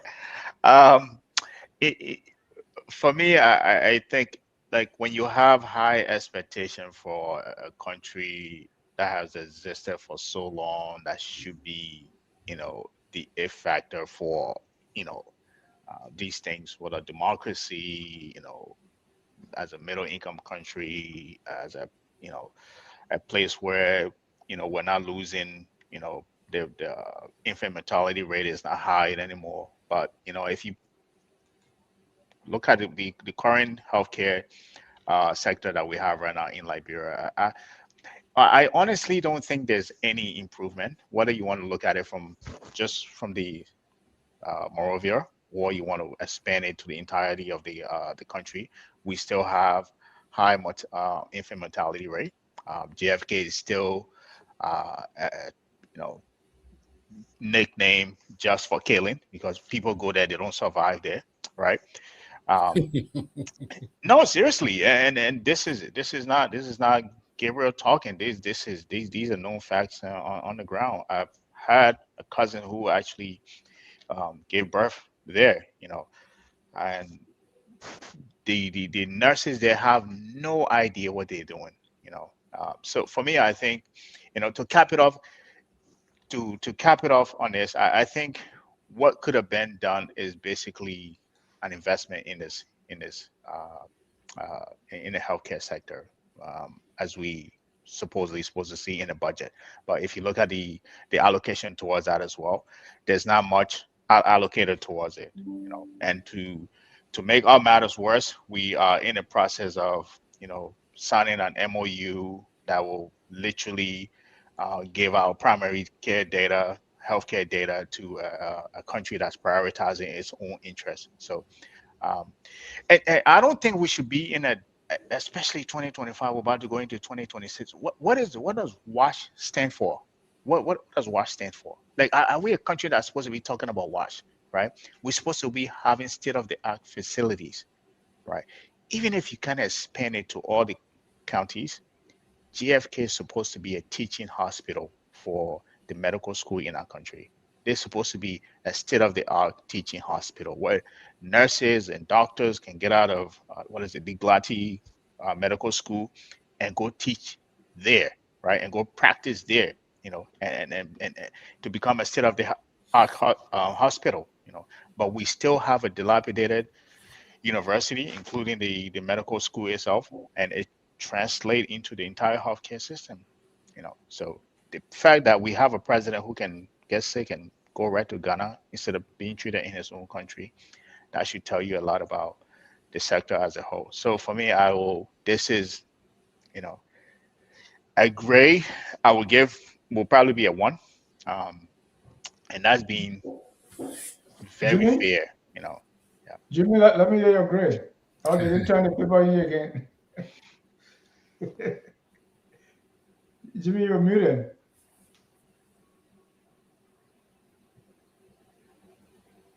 Are we talking about healthcare? Yes. Yes. Okay, that's good. Let's look at healthcare. Okay, when you're looking at healthcare, what are you looking at? Okay, you're looking at life expectancy, the way people die in Liberia, and the disease burden. How much diseases do we have? That's how healthcare is rated. The people dying and the amount of diseases you have. That's one way. The other way you measure is maternal or child health. You look at the children, you look at the mothers. How how does that fare? How are they being treated? Are the children healthy? What is the infant mortality rate? What is how are the mothers being cared for? Another way to measure is what we call communicable disease prevalence. You know, a lot of times, if you have unsanitary conditions, there are going to be more diseases. There are going to be more spreading of communicable diseases and whatnot. Those are the things you are measuring. Okay. And another way of measuring, I'm trying to show you the criteria how we will measure these things. We talk about community worker programs. Are we training our healthcare people? Are we? Are we giving them the tools they need to be able to serve the public? Are we doing that? Do we have any programs going on? Okay. And then, so when you don't have those things, you're going to have what they call healthcare workforce shortages. You don't have enough people. You don't have enough facilities. Those are how we're going to measure it. All right. When I give all the litany of lists I just gave you, what are we doing toward any of those things? Look, it doesn't. I don't want us to seem that we want to criticize the administration, but these are the things if you're serious, you look at these things and say, how can we move the needle? How can we change where we are today? And if that 1 degree positive, let's get our 1 degree. Exactly. But we do not see this. And for a very educated administration like this one, we have to wonder why. Is nobody leading toward measuring the productivity of the administration? Is it only what they call the thing, loyalty and making jolly? We have some critical issues to address in the country. And these things must be measured, and they must be on the radar to accomplish. It's not enough to simply say we appropriating $5 million for healthcare. What are you planning to do? Accomplish? We got 3 more measures to look at. So let's speed it up. Jimmy, okay. What's your grade? My grade for healthcare, looking at it with the preventative, we can get COVID running around. We don't have no more. And what are other disease we have? Ebola. And so we in the 2 and 2.5 degree range.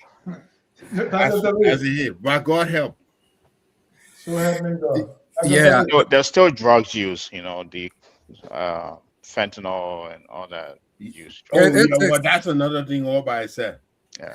When it comes to Ebola, Corona, those are all universal those are pandemic or endemic, so we're not gonna.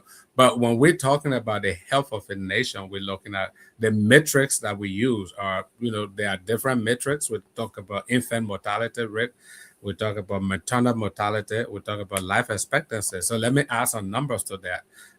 Up to 2005, Liberia's life expectancy is at 62.5%, which is very high. It's very, very high. Relatively high. Yeah, so it's not good. And then when we look at infant mortality, and they try to do that, and I got everything in front of me, but because of time, matching it with Sub-Saharan Africa, with the world, with Central America, North America, per every 1,000 live birth, when it comes to infant mortality rate, Liberia is way higher. Liberia is at in 2025 it's at 44.4%. Even though that is a decline by 2.72% from 2024, that's a decline, but it's still at 44.4 percent. And then you try to look at other countries within the region. When you compare that to Sub-Saharan Africa, we're still higher because Sub-Saharan Africa are 42. Africa as a whole is at 39. The average world is at 24. Central America is at 12. North America is at 5%. So we are at 44% when it comes to infant mortality. That is too high. Then you can compare that same matrix with other countries in Africa.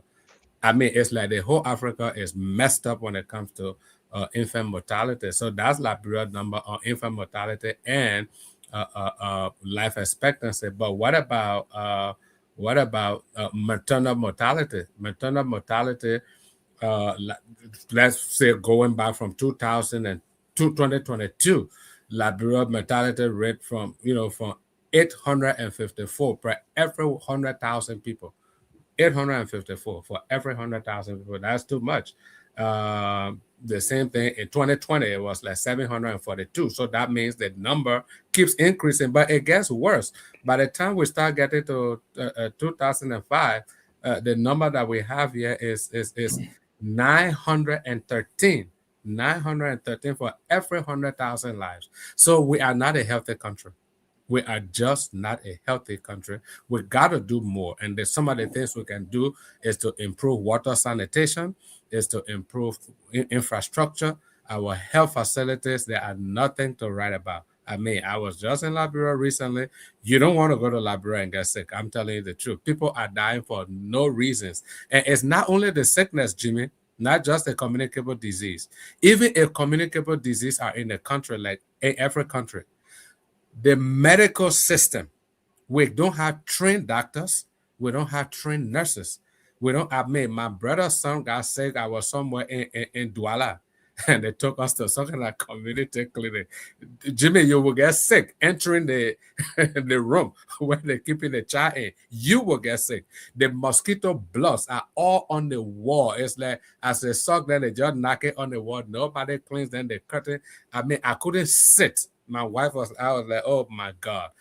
So there's so many things that go into why we are not a healthy country. And if you want to promote a good, sustainable country, like Gabe said, one of the first places to start building wealth is land acquisition. Then we talk about health, proper sanitation, proper, water sanitation, food, even the preparation. Some of the Kobo shop, they call them Lapa Bido. The woman just take her lapa, she tie on the door, that the door there, Jimmy. Nobody inspecting, no health worker inspecting how the food are prepared. Here in America, every restaurant, you have to pass a sanitation check.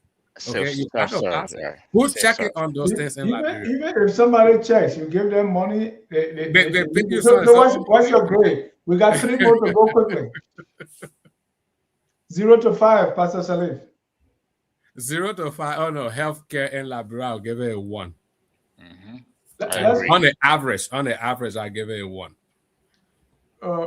Gabriel, economic livelihoods, and we're talking about inflation management, foreign exchange stability, jobs, and the small and medium-sized enterprises, investment governance, and then food security.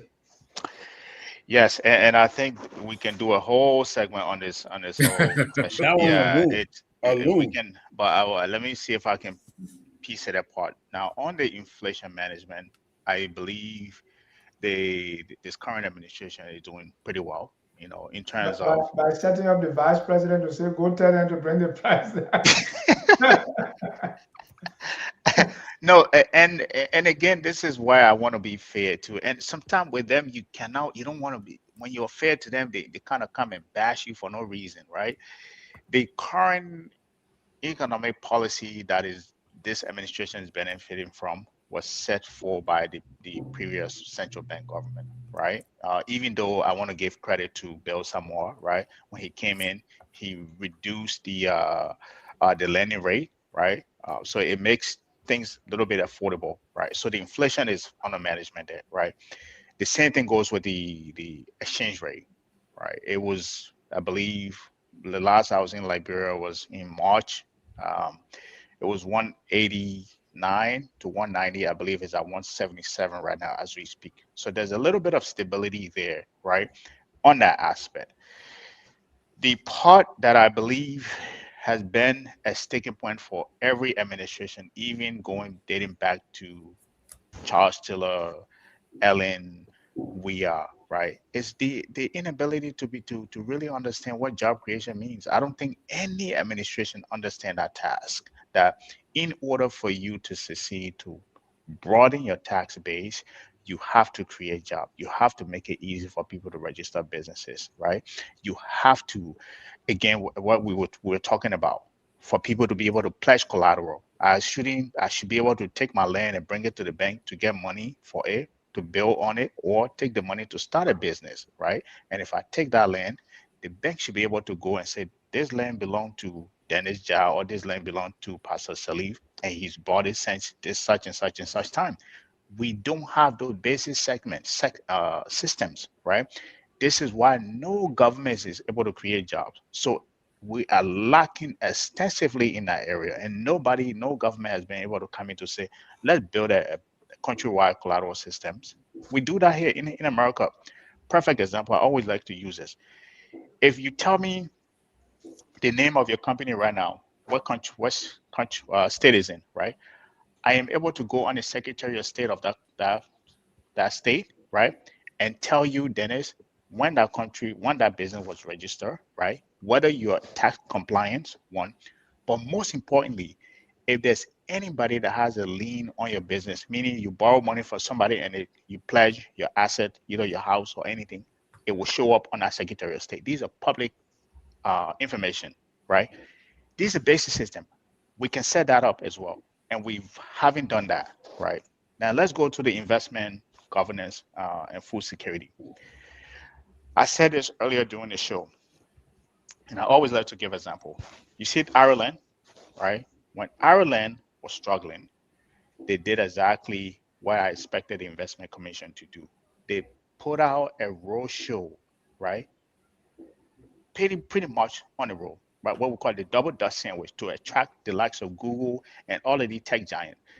These people went on the road. When I mean went on the road, they went around the world pitching to these big companies why they should come to Ireland, the tax benefit these company will be getting from those for operating in Ireland, right? And they did that to attract companies in the region. We have an investment commission that is a lame duck. They can do the same thing. I said this earlier. You can put out a roadshow annually, pick 3 or 4, 5 states in the United States where there are a lot of Liberians, put out an investment show and a pitch what makes Liberia a unique destination for people to come to invest. But most importantly, Gabriel, why I plan to do that for Sino when I'm superintendent. So why people should come to as in your case, why people should come to Sino, and what are the incentives? What are what are the government incentives that they will benefit from? Pitch Liberia as if you're marketing this country to the world, right? Not just to us in the diaspora, but the general population as well, in the general business environment, right? Investors. Food security is another thing, right? When I go to Liberia, let me say this quickly and I will end. When I go to yes, please. Liberia, you can go to down Waterside, that building where they make fake certificate, right? And be able to buy like apples and grapes, right? Leave from Morovia, go to Todi, right, where my uncle lives, or forget Todi, go to Attington, where my other uncle lives, right? Next over the bridge, St. Paul Bridge there, right? Where they got the hydro. Food in abundance, right? The problem is, how do we bring those food to town? Is the problem, right? And even though those people in those areas are producing food, they are not producing it on a mechanized level, on a broader production level to be able to feed a lot of people. That's one of the things that we're missing. Everybody is right situated right in Morovia, and there are not a lot of people on the villages on the farm producing to feed the population that is secluded in Morovia. So we've never been food sufficient. So there's always been food inefficiency in the country as a whole.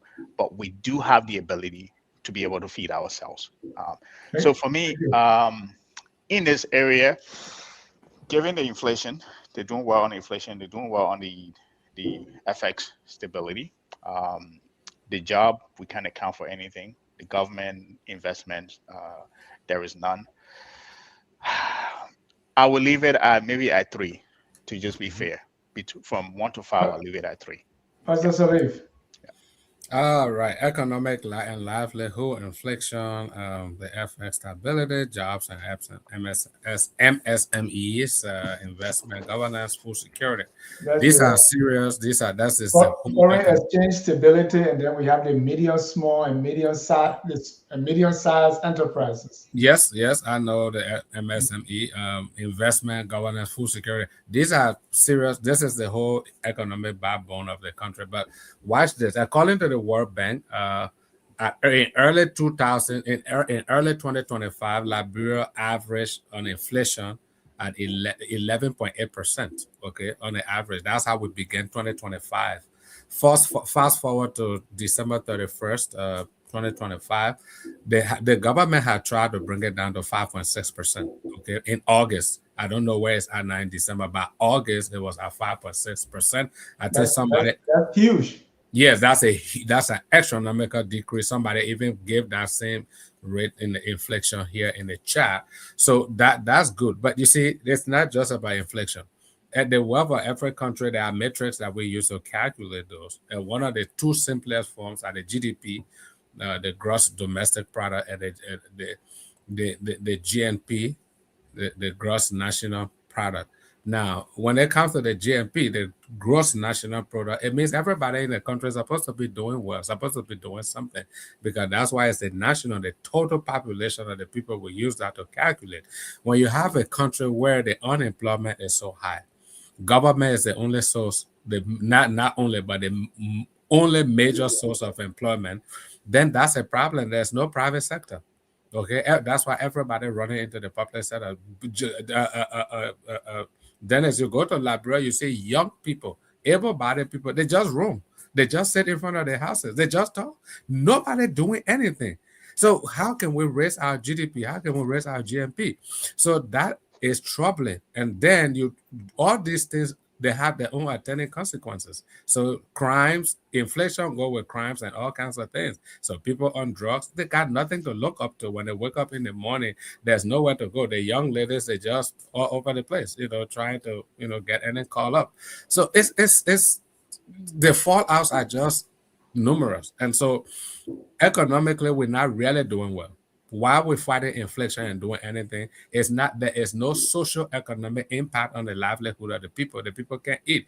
That's why every day they're begging for somebody to send something. I was just there. I came back in November. Okay. And I know what it is. I spent until I'm like, the people, it's just not there. So economically, we're not really doing well. The foreign exchange, the rate is not too bad. Stability. Yeah. It kind of looks like it's stable, but you see, there's also what we call the purchasing power parity, which is the PPP, right? Mm-hmm. We got to check all those things. How much money these people have to spend? What can they buy? So the people running the economy is the Lebanese. The only way Liberia economic situation will improve, we got to put the economy of the country in the hands of Liberia, not in the hands of foreigners. Guess what? Because foreigners are not spending the money in Liberia. Mm-hmm. They take the money away. They get it. They take it away. The only people that will spend money in Liberia are Liberians, because there's no other place to spend it. The Nigerian businessmen that are there go back to the states that they come from in Nigeria. They're building heavy mansions there. The Lebanese, they're sending the money to their place. The Indians, they're sending it out. The Ghanaians, there's a whole section in Accra that where you used to go back in the day. They say Liberian money that built this whole, enclave, So foreigners come to take, just like all of us here in America.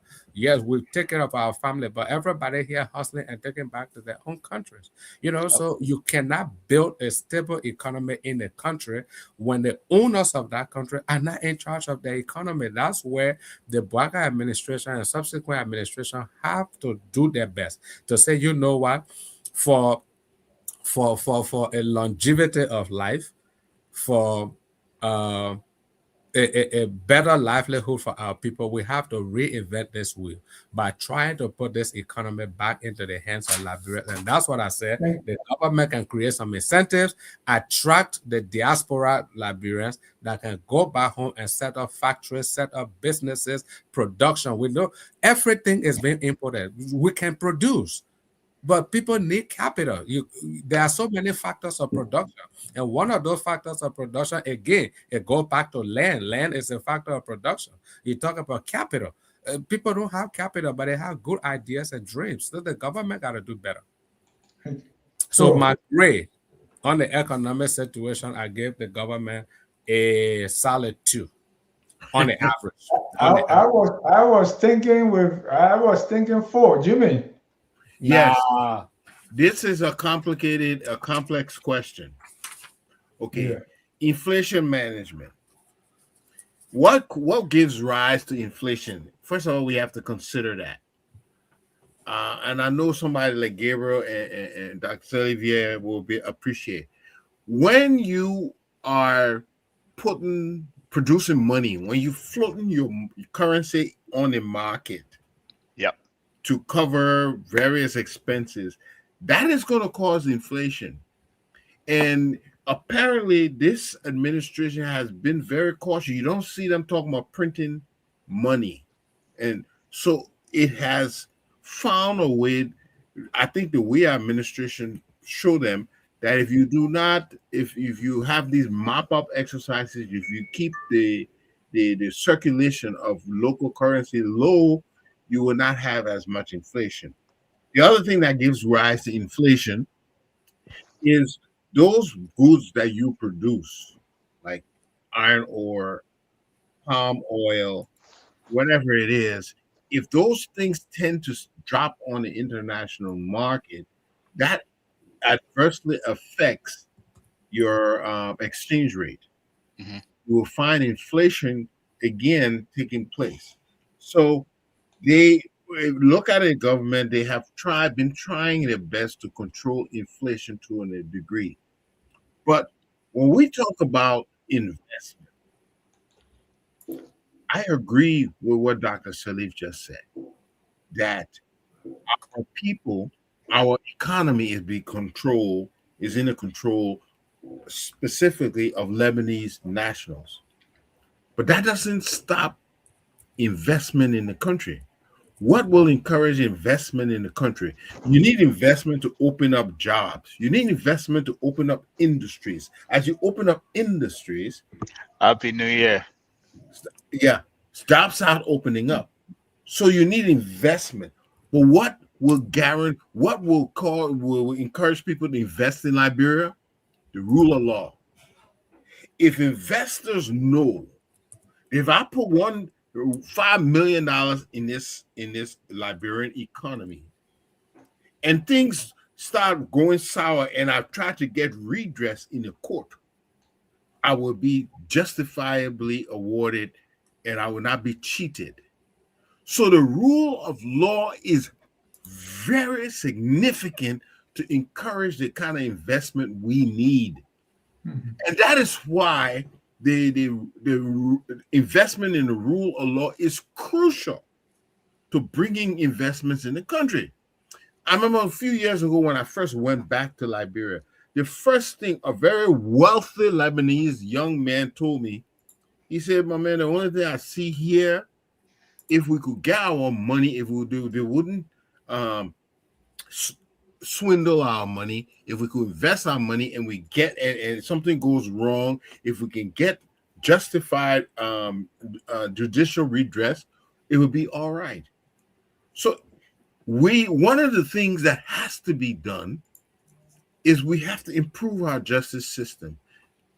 I know people look at it and look at like resources like Jimmy, sorry to cut you off, but we got to speed up. We have 10 minutes to close.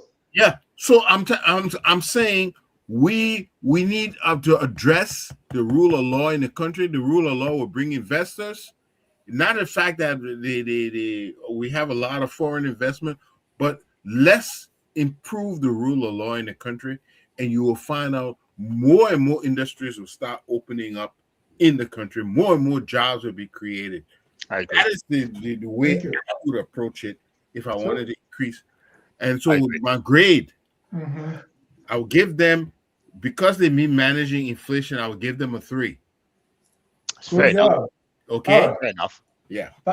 Pastor Salih, I'll start with you on this one. Infrastructure and energy, road Oh, maintenance, electricity reliability, urban mobility, and my bread and butter. No, I don't like bread and butter. I like butter pear and cassava. Digital connectivity. Yeah, so why we say urban mobility? I mean, what happened to the other people in the Leeward counties? that's Why fair would enough. we Yeah, leave so, it? so that's Is it because people remember, they lied to you that you could drive for 3 hours to Sano only for the rain to right? come? That's not Right, true. because if people are leaving to go to the urban area, that too is a problem. because no life Yeah. in Boliken, so they gotta go. So honestly, I mean, when it comes to I can just this one infrastructure and energy. I mean, I will split those two. Energy they're trying because LEC has been trying. I mean, during the previous administration, they always complain. Even dry season, yes, the level of the hydro will go down, the water will recede, and then there was issue. But during 2025, I think the Baca administration, however they did it, light. I was there. I was there for almost a month, and I think light was a bit stable, compared to 2024. So when it comes to energy, I can give that to them. Infrastructure, what they're doing, infrastructure, you see, our infrastructure development is not intentional. It's not focus driven. It's sporadic. It's like it's here and there. It shouldn't be that way. The country should have a focus that this year, these are the kind of things we want to tackle. It's a road network. It's a this. It's but since 2023, they won the election. This is 2025. The road, the gateway, that road should have been prioritized. The infrastructure development is not strategic. It's not focused. It's not prioritized. That road was terrible. And then recently, Bwakapo light, or I mean, Liberia, we have read it way backwards that a whole president will turn on street light, and that makes it news. That is part of the specification of the road. You build a road, it should have street light. There should not be a ceremony for turning on the street light that's supposed to be part of the road construction. It's because we don't know what we're doing. So in that area, no energy, I will give them a good 4, and then I'll give you the total average infrastructure. That is it's a 1 for me. Roads and maintenance, that will be a 2. But you got infrastructure and energy, but then you got electricity. No, the subject is infrastructure and energy. So the breakdown for that, we have roads and maintenance, electricity reliability. Oh, sorry. I just see the dash. I'm just seeing the dash. Sorry. Roads and maintenance, definitely that is a 1 for me. Electricity, I give them a high 4. Urban mobility, I will give them a 3. Digital connectivity, that area is a little gray area because we have all these networks. Why would the government not force those networks that operated by all foreigners? Telecom should be able to force those people to do better things with the digital connectivity. Do you know that if you were Lone Star, Gib, you cannot text Cellcom?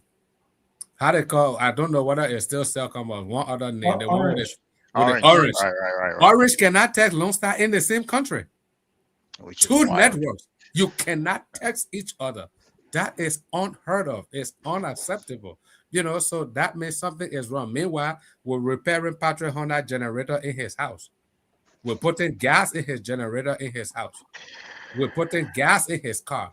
But Lone Star cannot text Orange. And this man sit in an office and he's taking salary. It's unacceptable. So when it comes to, and the people, the data not on. You can't call anybody you get them because they got to switch it on and off because it's just so it horrible. runs out. Yeah. It's horrible. In 2025, I give them a 1 when it comes to digital. So by the time I average everything, I can do a solid 3, Dennis, so I can save you some time. Jimmy. Yeah, I want to address directly telecom. And I want to tell you what's going on with that.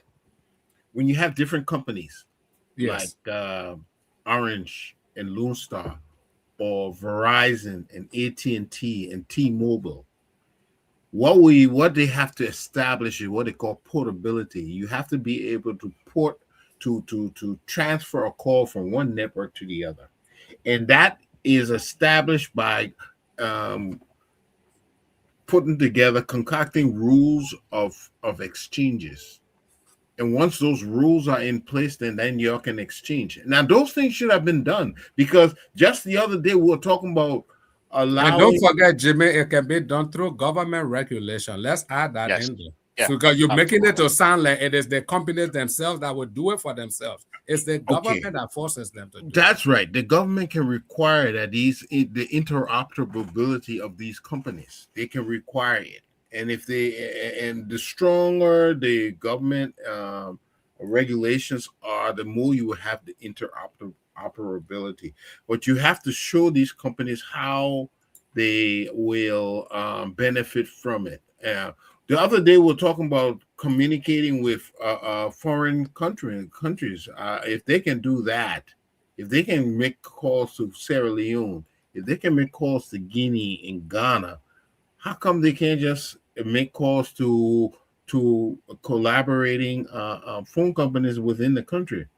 So when I look at that, I see the government regulations needs to be addressed.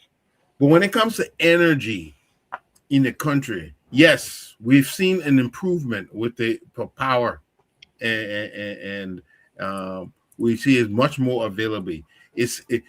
Power, electricity is essential for development, so it's good.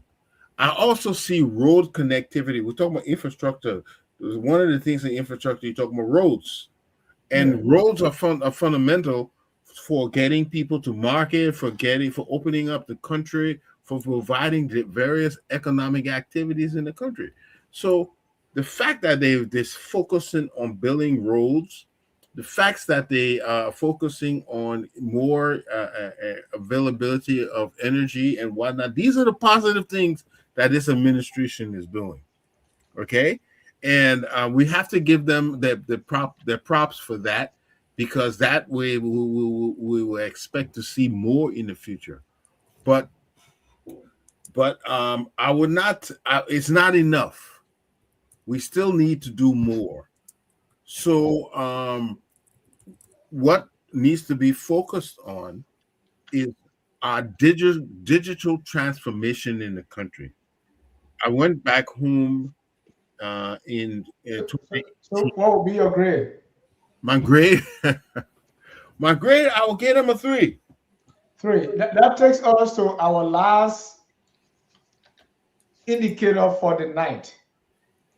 And guess what that is? Governance and inclusion. And by that I mean civil service merit, decentralization, gender, and youth inclusion. Mm. That will be what will be included in this one. And with that, I want Jimmy to go first.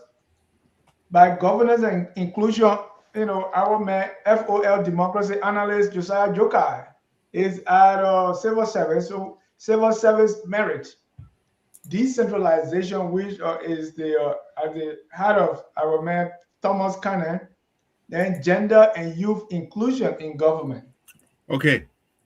Now, for me, the only way governance will be improved is if we give the counties more autonomy. It will allow the economies to develop themselves to address the local issues from their perspective, not letting it come from Monrovia. And until we continue this decentralization effort, transferring authority to local governments, we will not see the inclusion we're looking for. It helps. It is essential that we allow the local governments to determine the needs of their county, the needs of the people, so that they will feel included in the nation's progress and direction. I think This is a very key issue to the success of Liberia. This centralized government that we're coming from, everything coming from Monrovia, has not been working. It may have worked in 1847, but in 2025, we the people need to be able to elect their own superintendents. They need to be able to collect their own taxes. They may need to be to identify their own development projects so that it will be properly addressed. And when it comes to the gender and the youth, I don't think we are even hitting the tip of the iceberg. The youth is the future of Liberia. And if we're not investing tremendously in the capacity building of the youth, then we're not doing anything for tomorrow. So, in given those two circumstances, I say we score maybe a two. And Gabriel. that's where I am. And by the way, let me announce we still want to get at least 5 minutes for our audience to weigh in on a grading. Go ahead, Gabriel. 605-313-6004. The code is 791-403 #.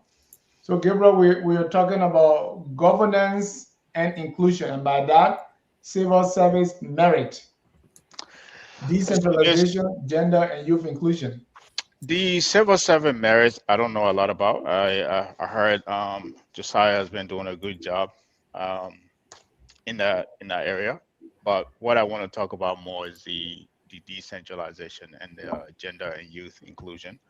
Um, the decentralization is something we've been talking about. I believe every county should be responsible for its own governance structure. How far we've gone, we've been able to do that. Um, we haven't been able to really decentralize to get to that level of autonomy for the various county. Hence, why we still allocate county development funds to those counties to when they actually should be collecting their own taxes and what have you, right? I think the closest we've gotten to that is basically what's about to happen with the port authority, where the port's about to be decentralized and each is about to have its own managing director, which will give them the autonomy in those various county. And I like that idea of it. Now, if you fast forward to gender and youth inclusion, and it goes back to the what we talked about earlier with the job creation, right? We have a lot of unemployment kids in Liberia. We graduate thousands upon thousands every year. None of those people are being absorbed in a job market because we're not creating jobs, right? And in the words of Ellen, that is a national security threat, right? You cannot have an unemployed group of people lounging, doing nothing. That is an easy fire that anybody can ignite at any time for nefarious reasons, right? So for me, I think that's the government. If they, they had a plan. They said they were going to employ, I think, 10,000 kids with equip them with technological skills. That has yet to happen. So we have Yeah. a general My, population my that is, friend at LTA, Abdullah Kamara, was in charge of that. yeah, and he fumbled, he dropped the ball, and he got. No, I don't think he did, but anyway, they're my friends, so I can't say much. You're going to cover up for him because he's your friend. He dropped the ball. He got, you know, let go because of corruption. But on the you part of it, I think this is something we continue to say, but we continue to ignore. If there's will be any serious, uprising in our country, it will be coming from the youth, and we don't want that. So, with any serious president who needs to come to power, who will come to power, needs to focus on that. Or this administration can pay a little bit of attention to that. And I will say this quickly, and I will end. If even if you don't have a strategy, you can create a partnership with the universities, right? The university can create like a pipeline, partner with this company like we do it here, right? In your senior and junior year, these companies will go to your campus to recruit, right? Where you can get internships so they can recruit you. Create those kind of structures where these NGOs, private companies, the little bit we have in this country, go to those campuses every year to try to pick out the best talent in those schools, and be able to incentivize people for why they need to get into schools, and hopefully we can do a little bit good job on the job creation part to boost that sector as well. But youth unemployment has been a failure. Decentralization is non-existent. So this one I would give it a 1.5. Thank you. Jimmy, can you save the day here?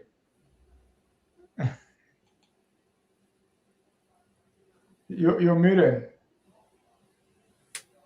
Can I you think guys I see me? gave my. I think only. Yeah, sorry, Pastor Salif. Can you guys see me? Because I don't know what's wrong with my screen. Can you see me? Yes, we can see you. And you can hear me clearly? Yes. Yeah. Okay, good. Okay. If you went to heaven, then we would know, but we can see you. I'm You're still here. I'm still here. Yeah. So when it comes to youth empowerment, gender, and these things, these are we have one of those sectors where the government really did poorly, and this is one of the areas. Given the historicity of our country, the war that was fought, it was young people that fought the war. Okay.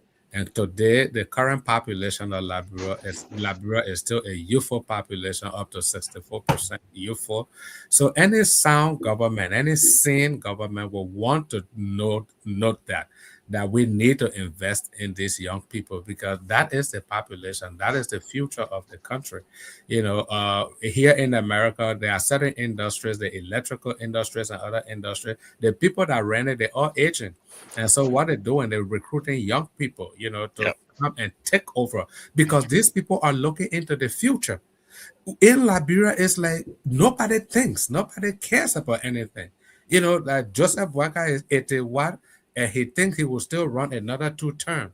He's not thinking about transitioning, being a transitional government to say, okay, let's empower our young people. Let's have youth programs that empower these people, because 10 years from now, these are the people that will be in charge. 20 years from now, these are the people that will be in charge. 20 years from now, Dennis, you and me, we might not be doing what we're doing now. So what are we doing to empower these young people? There's no representation of these young people. Gender, I mean, it's they're trying to empower women here and there, but on the overall, I can't see those topics again that I'm supposed to be talking on the screen. But I know it was youth empowerment and Dennis. Can you record them quickly? Hello. Yes. Can you guys hear me? Yeah, we can hear you. Yeah. Okay. So you have civil servant merit, decentralization, and gender inclusion. Those were the two: decentralization and civil service. I think Josiah Joker, gender and youth inclusion. Gender and youth inclusion. Right? Yeah, Josiah Joker, he started well. I don't know where he's at now with the civil service, but I don't think it's the effort has been very qualitative, because today, bulk of what we do with all the internal revenue generation and money from us, we're using it to pay salaries. It's smart economists that would take over a country. The first thing, the country is ailing, financially, economically. I want to reduce the size of government, because I want to save money, so that the few that are in government can take pay well. It's not giving so much. But when I started some feeding program, I was in Liberia for the community. I saw the children from dysfunctional home, no food. So I said, okay, we will be feeding the children. And I saw the church was full, but then children had little to eat. So I said, no, I want those that will eat on this program to eat well. So we'll drop the number. We're going to put a cap on the number. When we get this number, we close the door, so that those that are inside, I'd rather a child has 2 full co-spoon of rice than to have more children and do half co-spoon of rice. So that's why we got to downsize the government, so that those that are working in government can be well paid. And that's another way to curb corruption. Decentralization is zero. Every government around the world that is democratic, the government are always in 3 structures or 3 spheres. You have the local government, you got the state government, you got the central government. Liberia is the local government, is the county government, and the central government. The central government has stepped on the county leadership and the local government in those communities. We need to empower our community-led organizations, because government cannot be everywhere. you see people building on the alley. You can't be there, but when you empower the local government, they will be able to enforce some of those laws that you at the central level you might not be able to do because you can't be everywhere at the same Thank time. you. So we need to bring in those three structures of government. They need to be visible and they need to be functional. On this note, I would give them. I wanted to give them a 1, but since it's New Year's Day and Watch Night and all that, let me be kind and let me do a 1.5. 1.5. Let me bring in our man Joe Moyo, who is on the line, to see what Joe is saying. Happy New Year, Joe. Hey, happy New Year, Dennis and the panelists. First of all, I gotta give it up to your panelists, you and your panelists. I mean, Thank you. these guys, those guys are pretty good. I mean, they not only identify the problem, but everybody on that panel offers solutions. That's something I rarely see Liberians do. It's always, critique, but you don't offer solutions. So you guys did a fantastic job. Thank you. Gotta give yourselves a pat on the back. But basically every problem we've got in Liberia, has been solved somewhere on this planet. Mm-hmm. Every problem we have, no matter how off the wall the problem seems to be, or no matter how mission critical the problem seems to be, it's being solved somewhere. And your panelists, they just cover all the sectors that I would usually got talk to accurate, and nothing I can add because All they right. said it all. So congratulations. Thank you. Okay, happy New Year. Thank you. Thank you. Happy New Year as well. All right, gentlemen, we are out of time, and so we'll close. Let's close by just looking at 2026. Based on everything that we've said so far, what are the expectations, what we hope to see, and how can we get there? Yeah. For me, I think the table are actually set for this government based on what we've talked about so far. Um, we have to move away from this state-sponsored capitalism where uh, we expect government to do everything, meaning, but they need to focus instead on the private sector, meaning job creation, right? If you cannot, the government cannot be the only place where people go to get jobs, right? So you have to create incentives, create an environment. And I know these are terms that we use loosely, but what I mean by that is basically make it easy for people to start businesses, pay taxes, right? Um, Set up systems. Even if the banks cannot do it, you can create a collateral systems where people can easily be able to have rights to their property. And people should stop fighting. We're in the 2026 we're entering, right? We should have a way for people to identify, to be able to register their property without dispute, buy property without dispute, and be able to pledge this property for various reasons without being fear of being scammed because the system isn't there. So for me, I think what this government need to focus on is very simple. Drop everything else and focus on jobs, jobs, jobs, and jobs. Do whatever you can do. The investment commission need to go on the road, come to the diaspora, sell Liberia to the diaspora, sell Liberia to the world as the destination place for people to go to invest. And you have to put in incentives, talk about some of the incentives, talk about the rule of law, talk about the safety of the country in the region, and sell Liberia to the world. In addition to that, create that domestically where people can find it easier to register and start businesses. And with that, subsequently, what that is going to do is going to expand your tax base, right? So you're going to collect more tax revenue. If you want to go to a $2 billion budget, it will make it easy for you to get to that landscape. So focus on jobs, jobs, jobs. If you wake up in the night, you scream, you should be screaming job. So that's their focus should be. Thank you. Thank you. Pastor Salif. All right. Can you guys hear me? My screen is frozen, but if you can hear me and can see me, then that's good. You can hear me and you can see me? Yeah. Perfect. Yeah. Oh, okay, good. So, okay, so here's my thing for 2026 for Liberia. I want to call on the president. I want to call on his cabinet and the legislature and everybody who is in any position of authority, especially to the executive. This will be your second year because you took over January 2024. And so, Third year. oh, third year, sorry. But this will be your third year, my bad. And so let's assume that you came in and you didn't know what to do. Let's assume by now you should have got your rhythm. Let's assume by now you should have understood some of the problem, how to tackle them. Let's assume by now you have understood and you plan to be more strategic, more intentional, and more deliberate. So that let us see growth, sustainable growth and development in 2026. The people are suffering. The people are struggling. The people need help. The people need leadership. And we know you guys can provide it if you want to, because we see what you provide for yourselves in the budget, all the covert operation, the millions and millions of dollars for security, because those are the loopholes you guys use to amass wealth to yourselves. Let's reduce the travels in 2026 as a government. If you have to travel, you don't have to go with 52, 62 people. If they have nothing to do, they don't have to go. So that when we go, we should come back with deliverables. We should come back with the goods. The country needs leadership. We are at a crossroad. I am very hopeful because I believe in this third year, you guys have learned your mistakes after all the missteps. I'm being hopeful for you. I think you got some things right in 2025.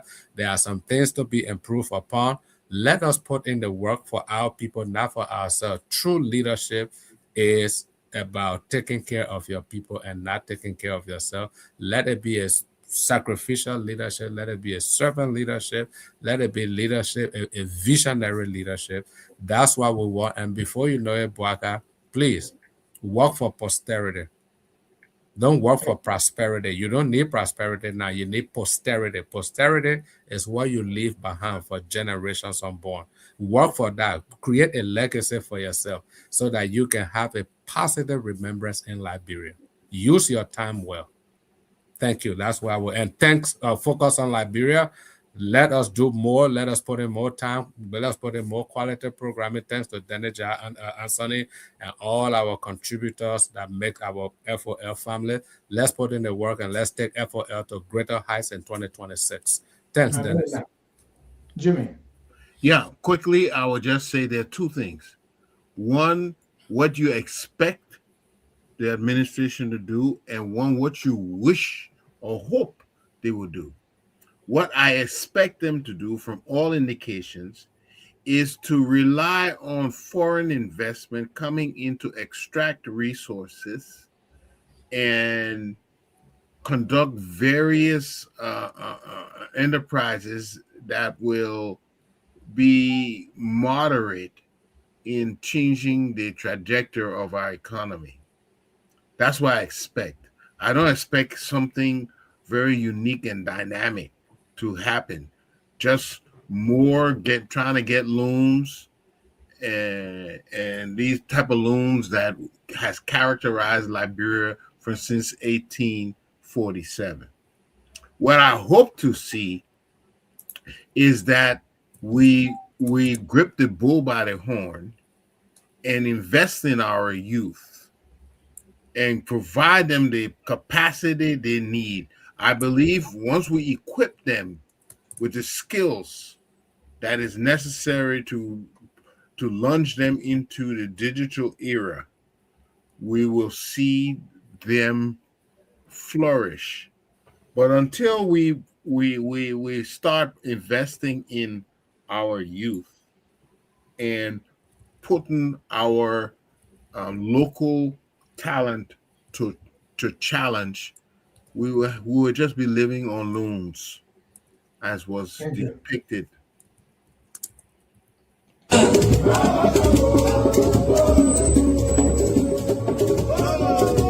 can see the development and movement here. And this is what bus is having with Facebook. And the bus is having on this recommendation, this is the best to do. Go, correction, go.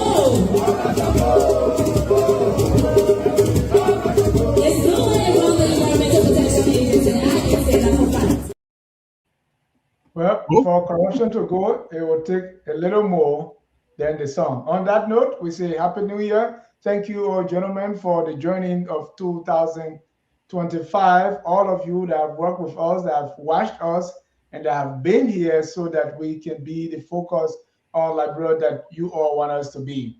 We're going to end with our song that says, we are all Liberians. Happy New Year, and enjoy the rest of the year. Bye-bye. We are Liberians.